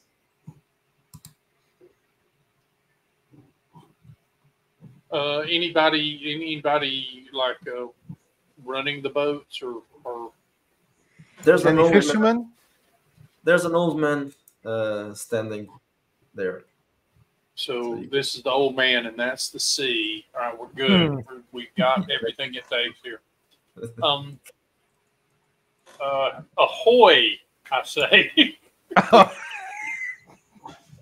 Okay, when the old man turns around, because he was looking towards the other side, you see you recognize him. He's the guy that you, well, he's not that old, but he's the guy that you visited. Ben. Danny How looks are at you and oh yes, we've met yesterday, right? Yes. Are you about to head out to go fishing, or? Oh no, I don't go fishing anymore. I have a problem, heart condition. Well, we have a question. I realize that every time I see you, I'm asking a favor, but there's a patch of seaweed near the beach, and we think maybe someone has gotten moored in there, and we're wondering if there's a way to drag it. With the I net? show him the this piece of cloth and say, Dr. Gauthier here got tangled in some seaweed, but when he came out with this extra piece of cloth that didn't come from him or any of us. This is sorry. Are you a good swimmer? This is not really normal. No. Then I wouldn't advise you to go swimming here. It's not really. Yeah. Yeah. No, I know. Yeah. Okay. Well, I can drag that area. I can ask my son maybe. Just to see if there's something down there. Okay, so he goes home. He says to you can wait here. So he goes home, and a bit later, another man comes and introduces himself. He's Danny's son. His name is Arland Gillespie. Nice to meet you, Arlen. Nice to meet you as well. So what do you want me to do exactly? Yeah, we'll give him the short version of it. Like, we're wondering if you could just sort of dredge that area just to see if someone is down there. Okay. I mean, if we find Mr. Carpenter Fogg's remains, that would be quite a thing, wouldn't it? Yeah, I don't think so. It was a long time ago. Well, I anyway. imagine people have looked for him too. Oh yeah. At the time, I'm sure that they did look for him. Okay, I'll check it out. Okay, so he takes his boat, and after a bit, he brings a bunch of seaweeds, and there's another piece of cloth there, a sleeve from a shirt. But no, not a person, just a sleeve from a shirt. If we do this 50 more times, we'll have a fall collection. And the sleeve the pattern matches the piece that I brought with me. It's the same. Yes, it's a white shirt, and it's a strange look. It's a bit old-fashioned. Like it's definitely starting to make me nervous. 1970s style. Maybe. Oh, yes, yeah. Oh man, these are the gayest cufflinks. This had to be from the 70s. Yeah, all we would have to do next is find the bell bottoms. Yeah. There are no cufflinks, but it should have cufflinks, so the cufflink was lost. Right.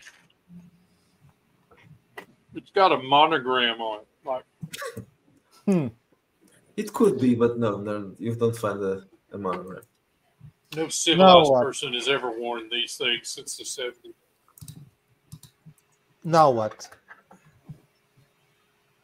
Well,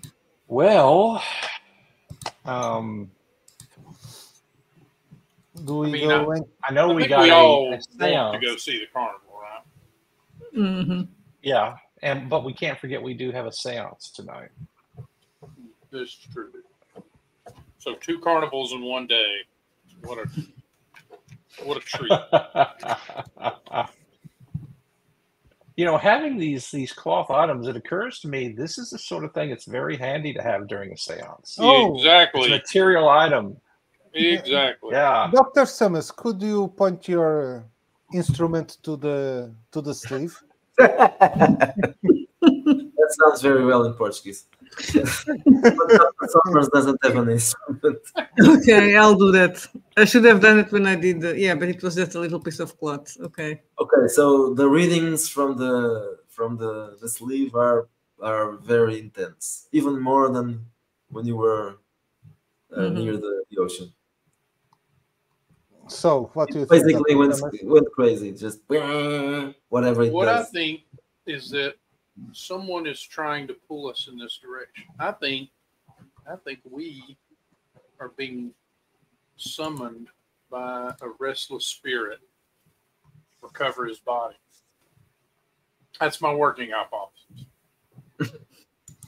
Well, the only option is that one of us just goes down there with a suit, with a scuba suit, and try to find exactly what's lying down there.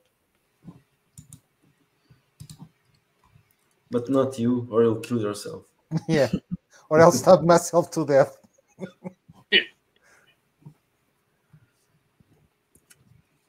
Well, none of us knows how to scuba dive, and seeing your experience, it can be a little bit dangerous. I wonder if this town is old enough that someone has a deep sea diving outfit.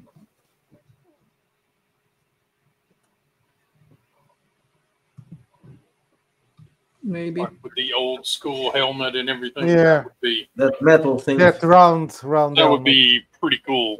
Yeah, that's Even very. even if it's completely inefficient. Well, it may be protective against whatever is down there. Yeah. Okay, so are you going to attend the seance? Well, not attend the seance, organize one. I think we'll go to the carnival for a little bit just before we Yeah. To go relax. to the seance. Right. Okay, so you approach the carnival. You see, apparently it's closed, but there's a gate, and it's open because the man that you saw a little bit earlier, apparently when he walked inside, he left the gate open. Does it have hours that they have shows? Nothing. There's nothing there. Well, there's something there, but it's very old and it looks like No flyers announcing the carnival or shows or. no, nothing. But there's a bar inside, and apparently that is open. The rest of the things seem to be deserted. And there's a man outside the bar.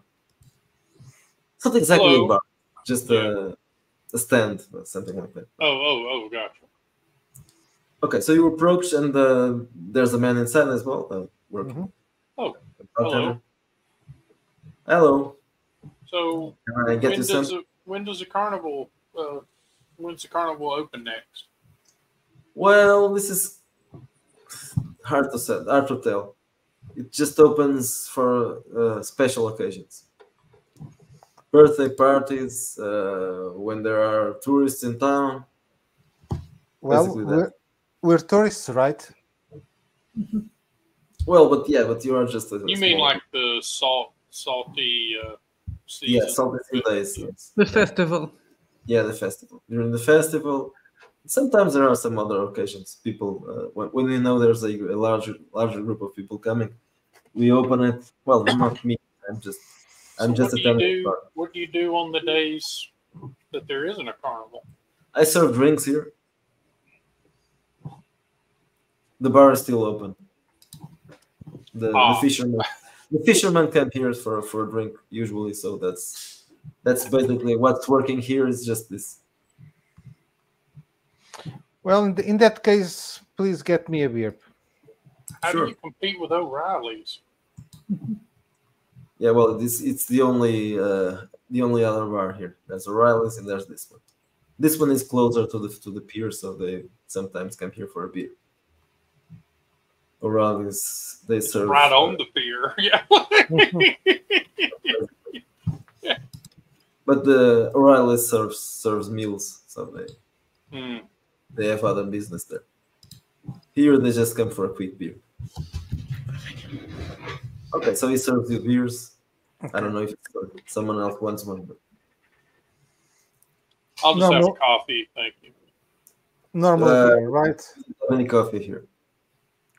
We only serve drinks. Oh, well, in that case, I'll have an old fashioned. Okay. I'll put my thermometer in the old fashioned and just sort of look confused because I haven't worked out what temperature it ought to be. So I'll just make a note of whatever temperature it actually is. Well, it's not cold, but it's not warm either. So it's probably. that- Tepid is the word of the day for this town. Yeah, precisely. So how's the arm, Felix? Oh, I'll just have to do some proper curative in the hotel. Just put some gauze and Well, there's a that will do clinic. it. Oh, there's a clinic. Yeah, there's a. Don't you know there's a clinic? It's still here. Yeah. So yeah, It doesn't I'll- have an STD though, so But anyway, okay, I'll go. I'll pass through the clinic to see if I can get some help. Okay. So after you take your beers, you go to the clinic. There's an old man there. is the director. At the moment, the only person working there, so he takes care of your wound, Mm-hmm. and I don't think you need really. You recovered your health, right? Yeah, almost entirely. It's Yeah. just okay.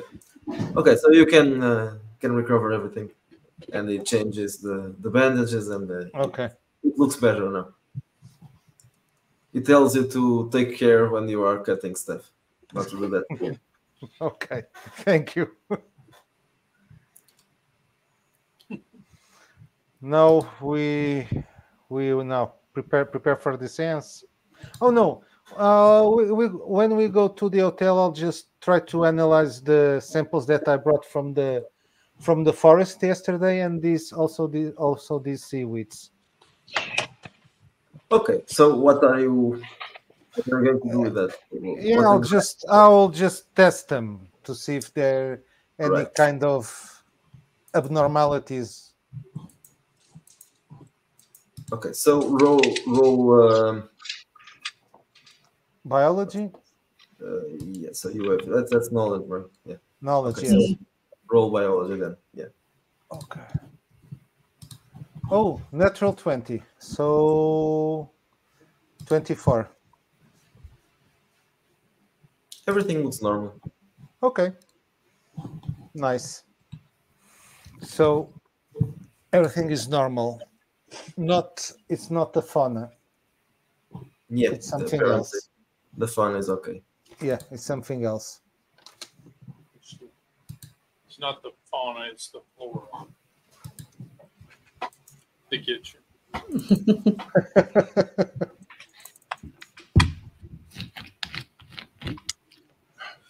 We're definitely onto something here, but I don't get the shape of it yet. Yes, everything seems normal, but it isn't. And a lot of disappearances, but Yeah. All experienced mountaineers. It just feels strange. I mean, because everybody talks about the Nielsen's. They live on the slopes of the mountain. They never seem to have any problem. well, They've if they been did, here maybe the they whole just don't ever time. share it, right? Yeah, but their community's growing apparently. Yeah. Yeah, they're certainly I not mean, they seem scared to be of doing it. fine. Yeah. But here's the thing. All the disappearances in that area have happened since they moved into the area, right? So do you want to interview Well, them? they moved here since the beginning, since the town was starting. So they've been here all along. So Yeah.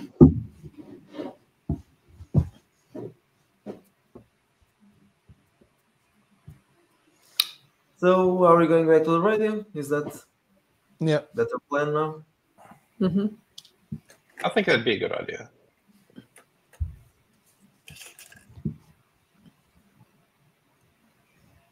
Yes. Okay, so you go back to the radio. There's only Jane there. The technician is not there anymore, but Gary is there as well, and he seems to be drunk. But yeah, he's there. He's drinking a whiskey. So. I'll nudge Ben We when have I the see bottle him. with him. Yeah. So I'll go over and say, "Hey, Gary, He looks we've at been having a really interesting day today." Do I know you guys? Who are you? Oh yeah, we talked over at the cafe. I'm Ben Jacobs. We're from Tank down at University of California, Santa Barbara. He extends his hand and he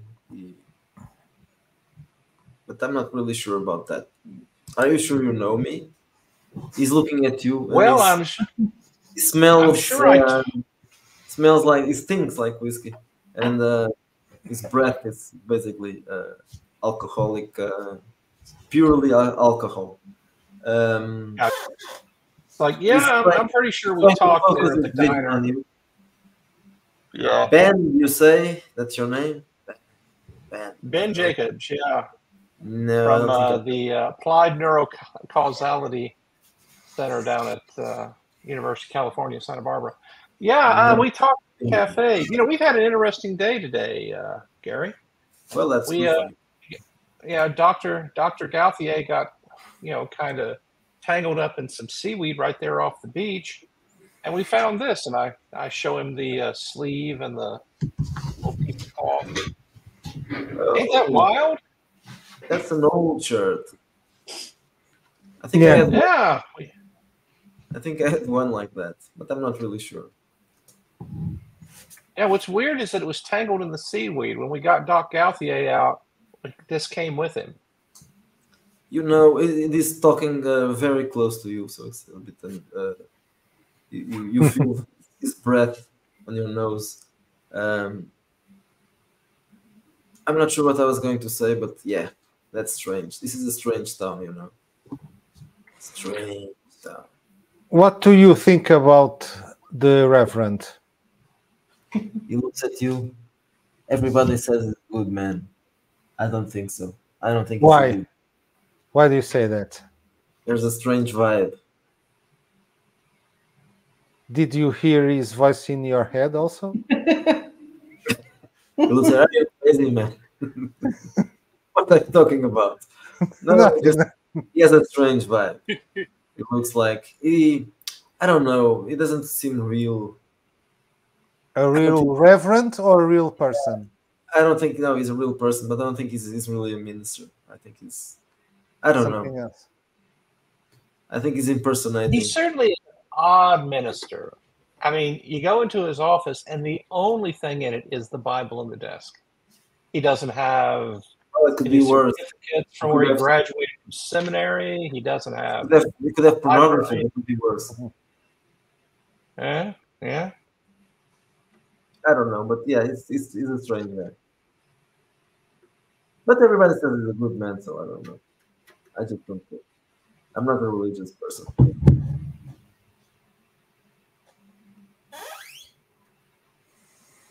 Yeah. So are we doing wild stuff here tonight? What is it a party that we're having here? We're Who's gonna do a doing- seance, Gary. Oh, a seance. Oh, okay. So that's ghost stuff, right? Can be. Mm. Sometimes it's just touching into the collective unconsciousness. Oh, yes, of course. Okay, so The truth, Gary, is that we don't know. We just know that we're talking to something that seems to be something we can't see. someone wants a It whiskey. seems to. I have an extra glass of beer. I'm gonna Oh, no, have one. thanks, Gary. I can't while I'm working. Okay, so We can smoke. I think you can. I don't know. Ask Jane. Oh, I didn't ask. I'm already puffing on a camel. I didn't even ask. I'm working. Jane, So it's like, Jane doesn't mind, so you can smoke. yeah. So it's like I'm already smoking. Yeah, the chimney has started. I'll start laying out coffee the, and cigarettes mode. I'll start laying out the Ouija board and the pieces of the shirt and all that sort of thing. So you will be conducting the seance, right? Yep. Okay. Jane asks, so what should I do? Introduce this, what we are doing, and Yeah, sure. You can introduce me and I'll explain it Okay. to your Okay, so- listeners, and then you're free to take part. she starts her broadcast, and she introduces Dr. Isaac Erskovitz, who is here with his team, and they have been researching paranormal stuff, and they are performing a seance, and then she turns to you and she asks, "Oh, Dr. Erskovitz, can you explain the audience exactly what is going to happen in the next minutes?" Certainly. What we're doing here is what's commonly known as Ouija, or Ouija, which comes from the French word and the German word for yes. And then, I'll go into the whole Parker Bradley, game company made this thing up, basically. It's just a tool for contacting things. Perhaps just an amusement, perhaps touching into something deep within us, perhaps actually reaching the spirit world. it's hard to say. The hard evidence of anything like this is very murky at present, and that's what we hope to make more solid as we go. So tonight we've found some materials from the local area, and we're going to see if we can make contact with something on the other side. So what did you find? Well, I'll explain that. Yeah, we were out at the beach and we found pieces of shirt that were out in the seaweed, and we're hoping that we can clue in to something from the past. Considering we're in this lighthouse, and considering we're so close to his legacy, my hope is that we might actually reach out to the last in the line of the Carpenter Fog family. But we'll see where the night takes us. That would be very interesting. Okay, so let's start this. Isaac, roll occult. I assume you have occult. Yep. I'm going to use my equipment to see how the energy fluctuates during the session. Mm-hmm. And I suppose we are recording this, correct? Yeah. Yeah. Not only recording, but also broadcasting. Yeah, broadcasting. Oh, yes. wow. I rolled a natural 20 and I have 9 with all my bonuses and stuff. So that is a 29 on the occult roll. Okay, that's which is insane. Yeah. You summoned the devil. Right. Oh. Okay, Isaac, what are you going to say? What are your questions and instructions? Yeah, I will say, I'll give a little bit. I'll pad the room a bit, talking about the history of the lighthouse and the family, since I've just read up on this. And you disappeared without a trace. Please, set our minds at ease. Reach out to us if you can, and tell us where you are. We long to hear from you. The people of the town want to know what happened. Robert Carpenter Fogg, please send us some message. And then, after I build it up enough, I'll actually put some real oomph into it. Okay. At first, nothing happens. The thingy doesn't move. But then you feel something strange. Well, not just you. Everybody who has the hands on the... I don't know. What's it called? It's called a platen, I think. Well, okay. So that thing... It's a platen. The platen? Yep. Okay. A platen. So the platen is moisty. And suddenly water starts pouring out of that. I will let her tell the listeners what's happening so that it doesn't sound like I'm running the whole show. Yeah, okay. So all of you had one fear point, and then she's trying to keep her cool, but she's a little bit almost hysterical because, there's water pouring out, and the Ouija board is all soaked up, and your hands are wet. And it's not stopping. It keeps on pouring water. Use the letters, Robert. Tell us where you are. Tell us how to find you. The platen, or whatever that it's called, jumps from the table and towards the window, one of the windows, and it goes straight through the window and breaks the window, and it goes outside. I immediately jump up, run over to the window. What do I see? Okay, so the window, this window in particular, at least, your view is the beach where we were today. Oh. And what you see a man down there. I am headed down the stairs 2 at a time. I'm headed to that beach. Do you And say as I something? go, or- as I rush past you guys, I say, "There's a guy on the beach. There's a guy on the beach." Okay, On I'll the just upstairs. I'll run also after him. Well, I'm No. going to look through the window. No point. Okay, so you see a man down there. He's wearing.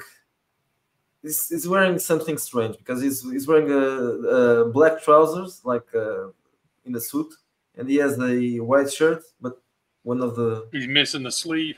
he's missing a sleeve, and he has a What? strange, like very outdated, unfashionable haircut. Okay, so Look at the feathering. That could only be done in the 80s. No one had their feathered hair like that. see the people who run outside. So you see that the man is besides this that you can see from upstairs. The guy seems to be disoriented. He's looking around, like trying to find someone.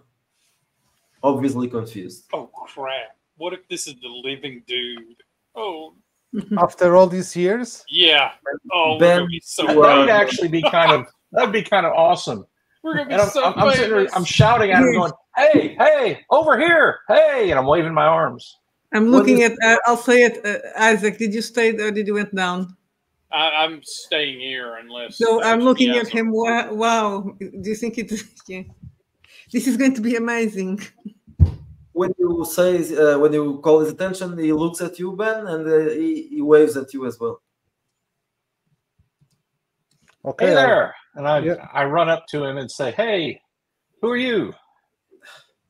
My name is Robert. I don't know what happened. Are you Robert? Are you Robert Carpenter Fogg?" Yes, I am. Do I know you? What? I Are know you don't. I'm Ben Jacobs. This is Doc Gauthier. Introduce yourself, Doc. Yes, I'm Felix, but I'll Yeah, I'm not just saying Doc Gauthier, but I touch him. I know I touch me, but in the manner I'll just try to handshake and try to see if he's real. He feels a bit cold and wet, but he feels real. And but he really is very confused. He says, "Well, I was lying there, all wet, and but the last thing I remember it was day, and I was walking in here, but it's night now. I don't. Did I lose conscious? Maybe. What I don't know. year? why don't you come on in the lighthouse? We'll get you warmed up, okay? Yeah, please And come drink to some the coffee. studio. Yes. Please come to Yeah. the studio. Yeah, but what year was that you went for a stroll in the beach? I'm sorry. What do Yes, you mean? what year? Well, it's this. Don't be silly. The date. That's 1972, isn't it, Stephen? I'm sorry, Robert. Yes, It's of course. It is. 1972. Yes, Of course it is. Let's get him in the lighthouse, Doc. Okay. Okay. This Okay, so you get the guy inside and it starts looking around. It's very strange. Oh, wait till he finds out that all the music that he was listening to that came Yeah, out it's last great. week is Yeah. now described as classic rock. Yeah. Yeah, so when you go up, It's dad rock. he's looking around. And, okay, what the hell? What happened here? This looks like a radio station. Is there a party or something? It is a radio station. Why don't you come on up and meet Yeah. everybody? What do you mean 3 we've been Dog looking for Night you. broke up? No. How Wait, long have Kiss broke up and they took their makeup off? How long have I been? But they just put out 2 albums. Okay, so you guys see them coming inside with a very confused man. That Yeah. has a I am 1952 just sort of haircut. looking at the board and then looking at the man like, oh my gosh, especially once I see the sleeve missing. Yeah, guys, this is the man, and I'll point at him. I will point the thing Ladies at and him. gentlemen, I think I can introduce you to Robert Carpenter Fogg. I'll just Ben's looking collapse just back really into my chair. Yeah. Okay, everything. Oh, is and by the strange. way, guys, it's 1972, and I pointed Robert. Yeah, it's 1972. He looks around and everything is strange here. I don't know any of you, and this place is completely different. This was just a lighthouse, and now that there's this equipment here, all this technical Sir, stuff. I think you better sit, and I'll say, Gary, give him something to drink. Gary stands there with a. This guy, this is Robert. I know him, but he should be my age. Yeah, and I'll take the sleeve and I'll hand it to Robert. I think this belongs to you. He looks at it and yeah, it's the other sleeve. Okay, so Gary pours him a glass, and the man drinks it. You need it. He was very cold now. Who is going to tell him? Oh, I'll tell him. Okay. Let his friend tell him. I'll say. Yeah. Yeah. Getting my voice back. Yeah. I'll look at the radio lady too and say, kind of just mouth like, what are we doing now? Yes, you've been missing for 30-something years. It's 2001, 2? I don't know the real 2002. Yeah, 2002. He starts laughing. Nah, you're kidding. Okay, so I believe it's been a few days. Okay, so yeah. I'll ask the journalist. Newspaper. Yeah, the DJ to give him his newspaper. Okay, who organized this prank? No, really, was it Noah? Noah put you up for this? No, this can't be. Hey, no. Mr. Carpenter Fogg, we can take you down to our vehicle and show you the registration and all the vehicles down there. That we aren't going to be. Well, we don't have to do that. There's a computer, right, in the radio station. I guess the technology is not the same. Yeah, there's a computer. I'll show him my cell phone. 70. Yeah, wait until you see Prodigy. Your eyes are going to bulge out of your head. So you show him the cell phone, he looks at it and doesn't know what that thing is. Yes. Once you see VGA graphics, you're going to lose your mind. He still thinks of computers as something that fill rooms, right? In the basements of colleges. They use punch cards. Well, all of a sudden the man drops the glass and he faints.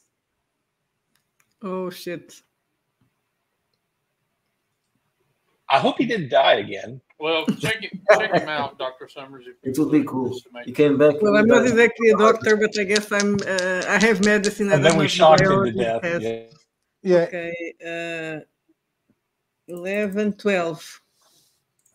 That's enough to see he's alive. Yeah, he's alive. Okay, he just fainted. I'm going to check him with my energy device. It's not as strong as it was before, but it's still dissipating. Okay, so it's fainting because he came back. Yeah, but now we must know where he was for all this time. If Nowhere, he really is Robert.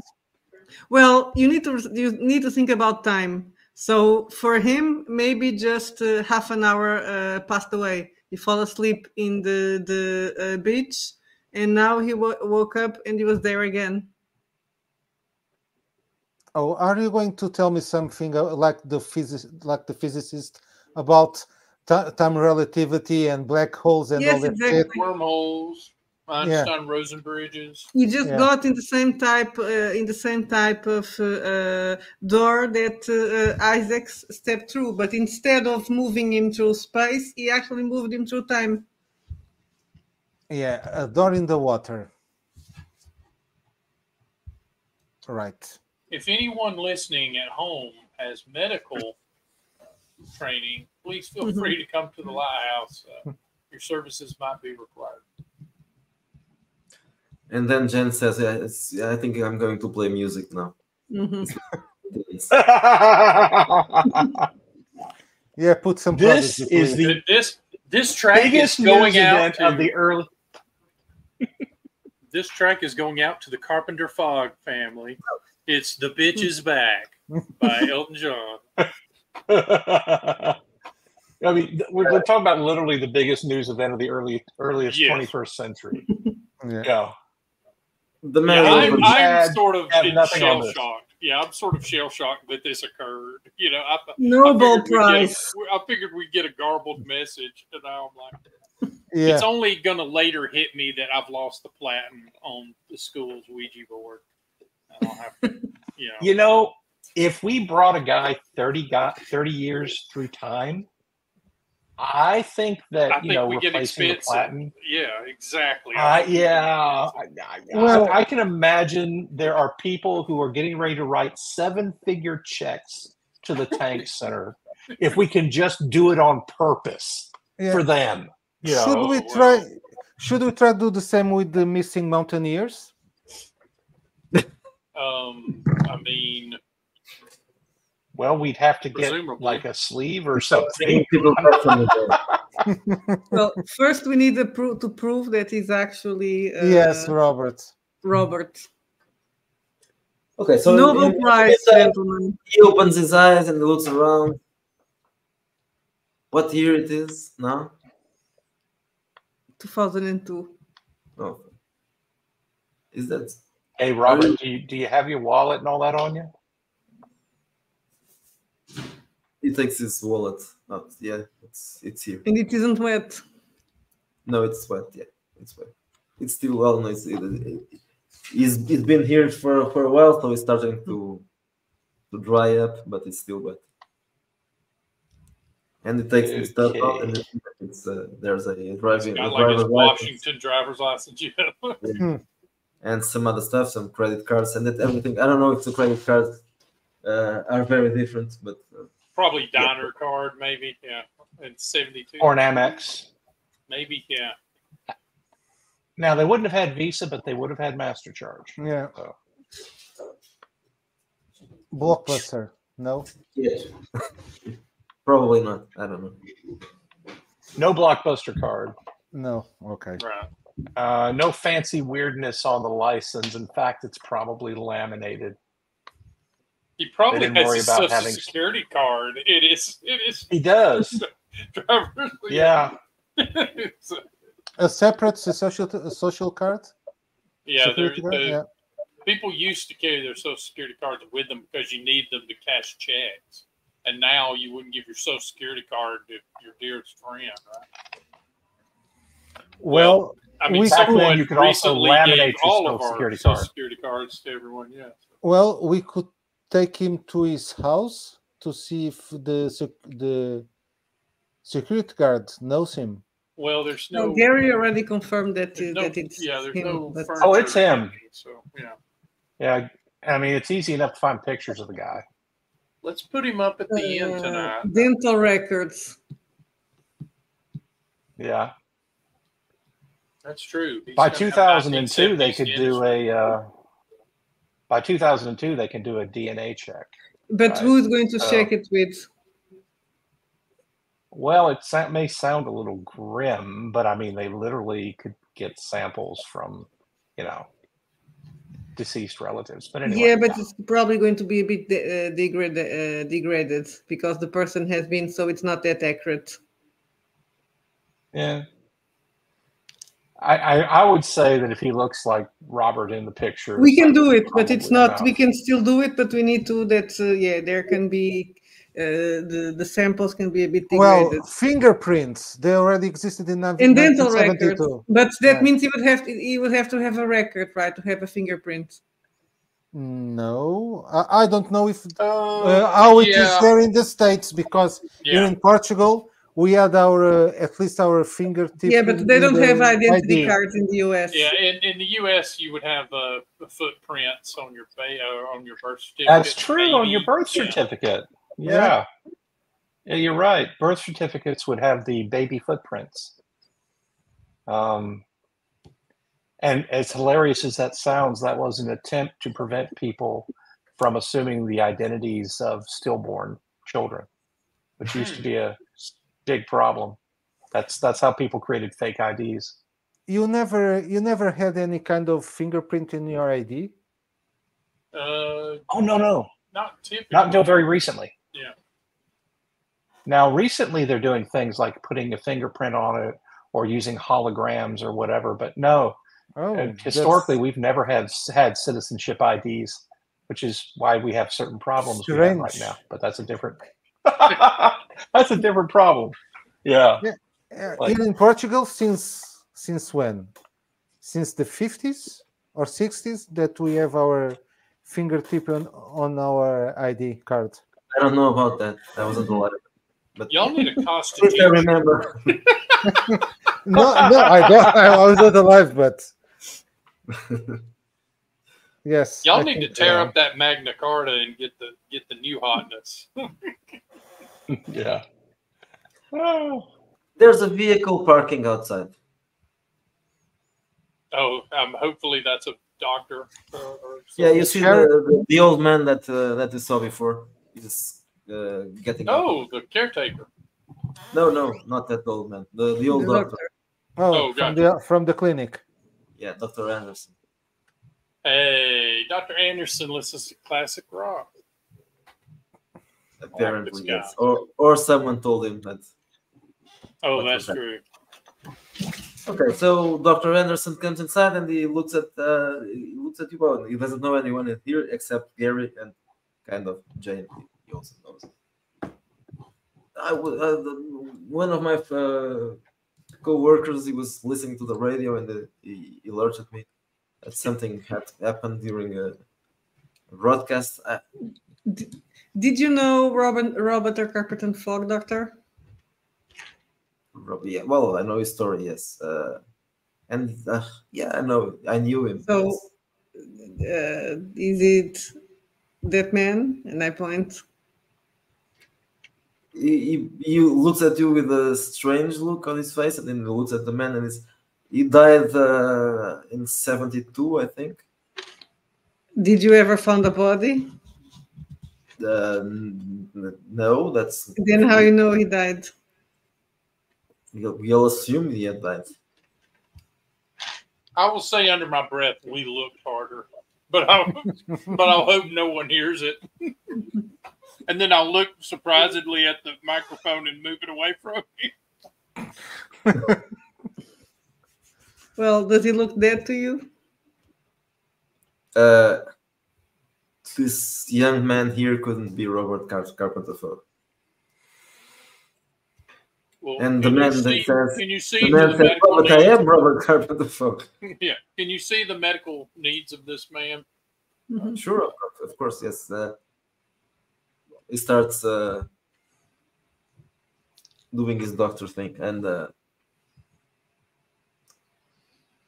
apparently he's all right. And he doesn't find anything. He doesn't start screaming and saying, "No, this man is no breath." His heart is stopped. But no, everything seems to be fine. After his examination, he says, "Well, he seems to have been too long." He's had a bit of a shock. Yeah, so it was probably too long inside the water or whatever it was. Yes, 30 years. I don't know who you guys are, but come on, that's impossible. Of course, it wasn't 30 years outside of the inside the water. So for him, he just fell asleep and he woke up. What do you and 30 mean? years had passed. He was transported in time. Oh, that's nonsense. Those things don't... You could check out his record. What you say? What did you say? Dental records. Yeah, dental records. Well, and compare. Yes, I can. I will do that. Yes, of course. Well, I think I should take him to the clinic and. Yes, that's probably better. Okay, so that's what I'm going to do then. I'll grab the microphone again. Like, ladies and gentlemen, what you've just heard is an astounding moment in research history. Jane tells you the microphone is not working now. Let me cook. Irving Washington, wrote Rip Van Winkle, a classic of American literature about a man that fell asleep for 40 years. Now it is principle. Now it is fact. So, I'm Robert- a god. Robert, the doctor takes him to the clinic. What about you? What are you going to do?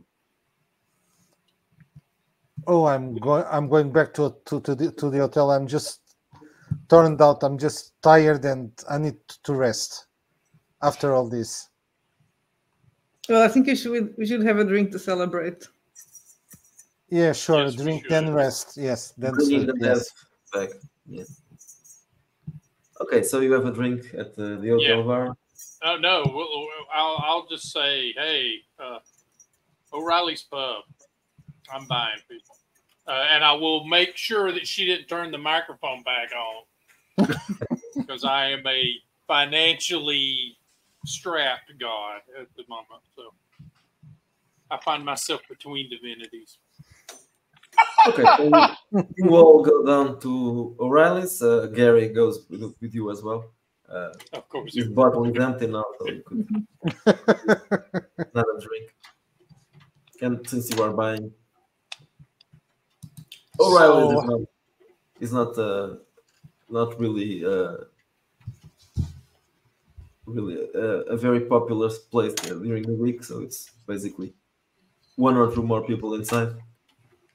So you make when you get inside, everybody looks at you. So, Dr. Summers, is this place in some kind of, I hate to say it, time space vortex or something? I don't think so. They're just fishermen. Yeah, they look a No, little. no, no, Don't no, visit no. the I snob. don't mean this place. I mean The whole place. this area. I mean, Dr. Herskovitz goes traveling. Somehow he walks through a door and he ends up someplace else entirely. And we don't even know where he is. He disappears on us or on you two.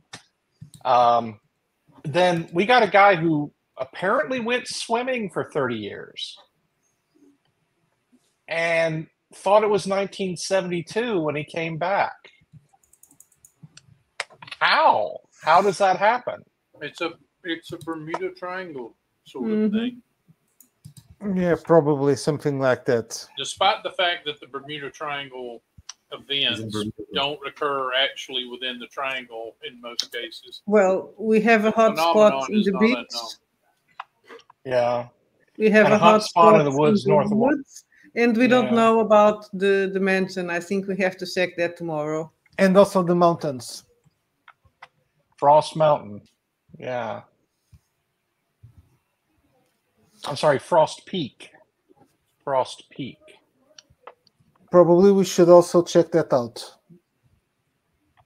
Well, that's Let's where do they've that had during the day, disappearances. right? Yeah. Like I guess it would be okay to head there right after sunup. We wouldn't want to be there at night. Weird Yeah. stuff seems to happen around here at night. Mhm. I wonder if we were in that empty room at the church at midnight, what would Oh. happen? You'd see the devil. Is that Greg telling us that? No. Oh, okay. Oh, that's just the game master playing with us. Look, guys, I saw things when I was studying shamanism on my, Wanderjahr back in the day, but I never expected this sort of thing to happen. This place it's much deeper. We don't even have than- hallucinogens. No. But if you want, no I can comment get on some. that. I don't know what to make of this. I'm going to need to depend on you guys to keep me more to the science of this. This has gotten far too strange, and I'm a man used to strangeness. Yes. We could make, I don't know, a kind of journal log with all, I don't know, Dr. Summers. Well, you know, certainly we need to log it. Yes. yeah. We need to figure out if anybody in this, if people in this the town ever had, well, if they ever missed time. Yeah. Lost time events, Mhm. things of that nature. Well, we know at least one guy in the town who did. He just popped up. Yeah. You lost a lot of time. 30 years. So here's the part that creeps me out, Docs. We had the seance, and then he comes back. If we hadn't had the seance, would he still be missing? Yes. I think so. So we need something of the person that is missing and try to contact To him. open back Maybe the not. gate. Maybe That we makes just sense. need to make the right kind of effort. Right? I don't Maybe know. Maybe these people are stuck somewhere that's just not easy to get to. And by us raising a beacon for a moment, they're able to bridge that gap. Yeah, Isaac. Among all of this, you were very lucky. That I don't doubt.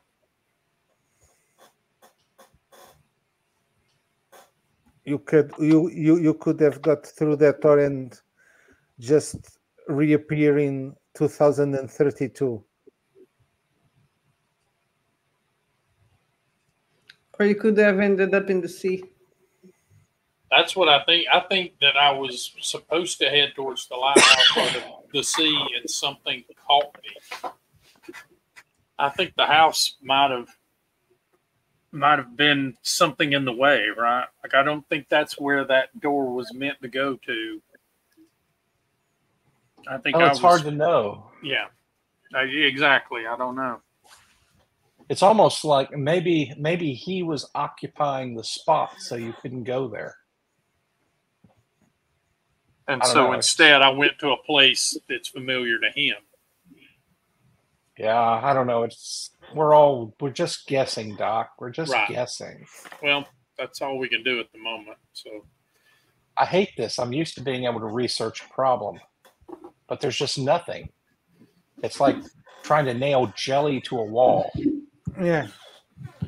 And no one seems to know anything or wants to tell us what's happening. Or they want to beat us up just for standing around. yeah, that interaction particularly disturbs me. I mean, it could just be, mad outsider, mad guy wanting to stomp an outsider because he's had a bad day and there's no consequences for it.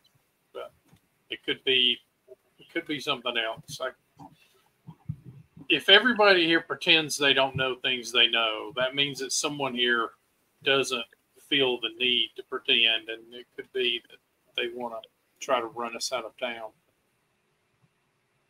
I mean, there could be people here that benefit from all this. Now that I'm thinking, if we want, could we leave the town?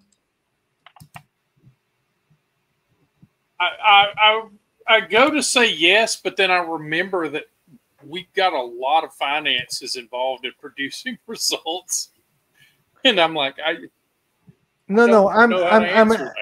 I'm asking if we leave right now, can we leave this town?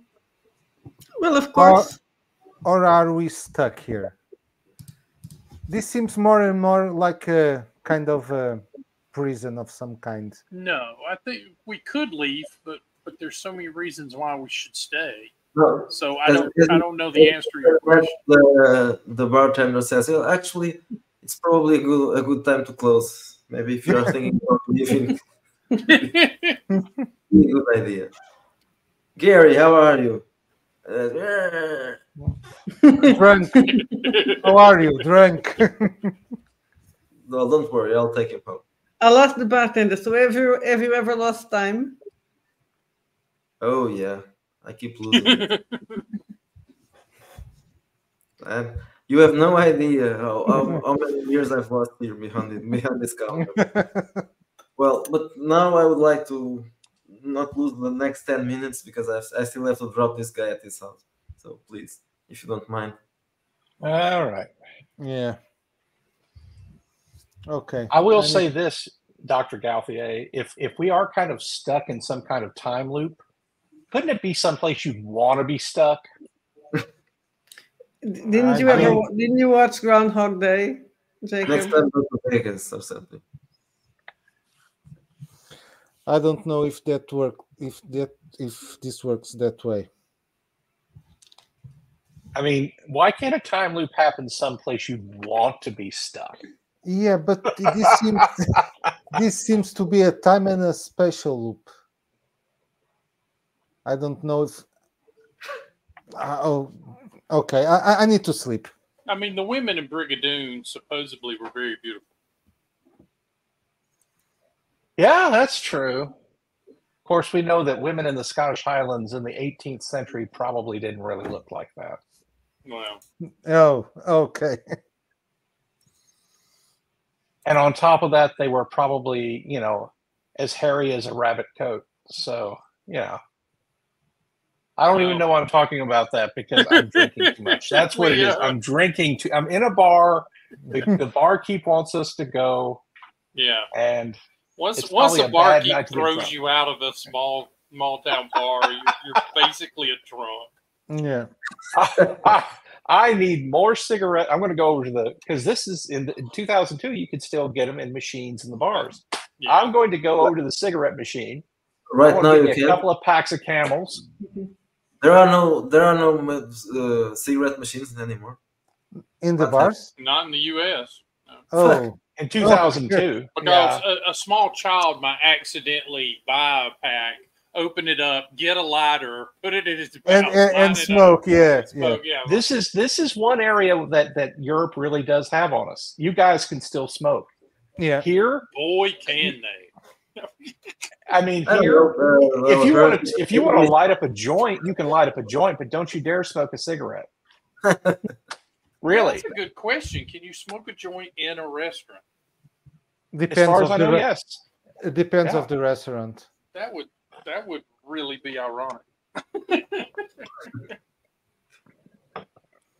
I mean, I don't know how it is where you guys are, but here in North Carolina, they actually have what they call CBD stores, and you can get CBD oil. You can get marijuana, so-called medicinal marijuana. Oh, okay. Here too. Yeah, here you also have those that stores. Yes. But what's so weird about that? This is a state that one of its cash crops was tobacco, and just within my lifetime, we've gone from where everybody smoked everywhere to you don't get to smoke anywhere.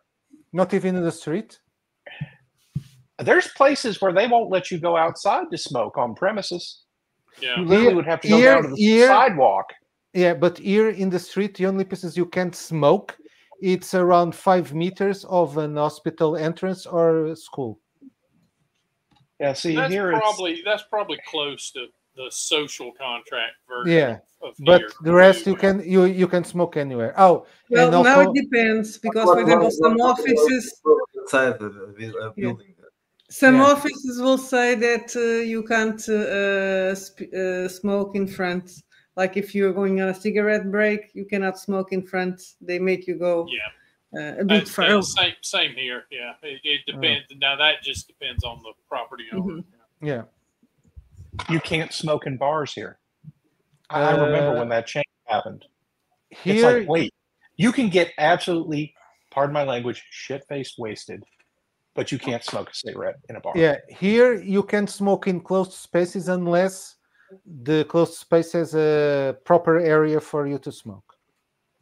Normally you have a smoking area, so let's imagine in a club, and you have a small room where everybody goes to smoke, and if you enter there, you die. You're like, but anyway, so Ben, it being 2002 and the Pacific Northwest, Ben still has the luxury of being able to go to get a a pack of camels out of a Yeah, machine, doggone on the it. vending machine. Because Yes. it's 2002. And it's America. And it's Camel Joe, who is not at all a penis. Exactly. He is. Don't think about it too much. Unfiltered camels, right out of the machine. Oh, there are unfiltered camels. Oh yeah, Oh, I call them camel shorts. No, okay. I just smoked the regular ones with the filtered ones. Yeah, that's that. My father smoked regular camels, and then he switched to Camel Lights. The only cigarettes that I smoked that were unfiltered were the Gauloise, the French ones. Oh, okay, Mon Dieu. okay. Oh, are those the ones that come in the can? Because I know they used to sell cigarettes in cans. No can. The hard pack. Gotcha. Yeah, but no, they used to be able. There used to be two big unfiltered cigarettes you could buy just on any, in any store. One was Camel Shorts, and the other was Marlboro Reds, and they were both unfiltered. Okay. But then it went to where everything had. Here in Portugal, at least, all the American brands are filtered. The brands that are not filtered are the French ones. And some Portuguese also. Because you guys get to smoke real cigarettes. Ben might have to move to France. We've gotten so far afield, but yeah, it's an interesting topic. Yeah. So I guess we'll turn in for the evening. Yeah, I just I'm want not to going rest. to try my luck with a dream ritual because I'm terrified of what might happen. Okay, I believe we are also as in players to turn out for the evening. But before that, let me know what are your plans for next session. Oh, we need to visit the carnival. Yeah. Right. Is there any point in visiting the carnival when it's not open? I don't know. Yeah. That's probably a no, right? No, but at least You know what would be awesome? Doing a seance in the carnival. A seance in the creepy basement of the no, we do need. I do church. like the idea of going there at night, though. That does sound like a good idea. I mean, not a good idea, but it's something we should probably do. Yeah, Well, We probably should, because there's something about that room. Yeah. There's something going on. Also, I'm very offended that he thought some dirty things at Dr. Summers. Yeah, because that's your job. Because what? How dare you? Oh God. Oh goodness. I want to talk to the sheriff because we need to get an order to exhume Robert's mother to do some mitochondrial DNA tests. Good luck with that. Or see if we've got some sort of like lock of a hair or something. Yeah, like if there's something somewhere that. Yeah, but the lock of the hair needs to have a root, but we can. Do you want to go to the forest again? But during the day, not at night. Right. We'll have to make it to Frost Peak and the Nielsen's at some point. I have a feeling. Probably. Probably. Yeah. Still a lot to do. So. Yep. Yeah, I think those are our bullet point items for next time. Okay, so let's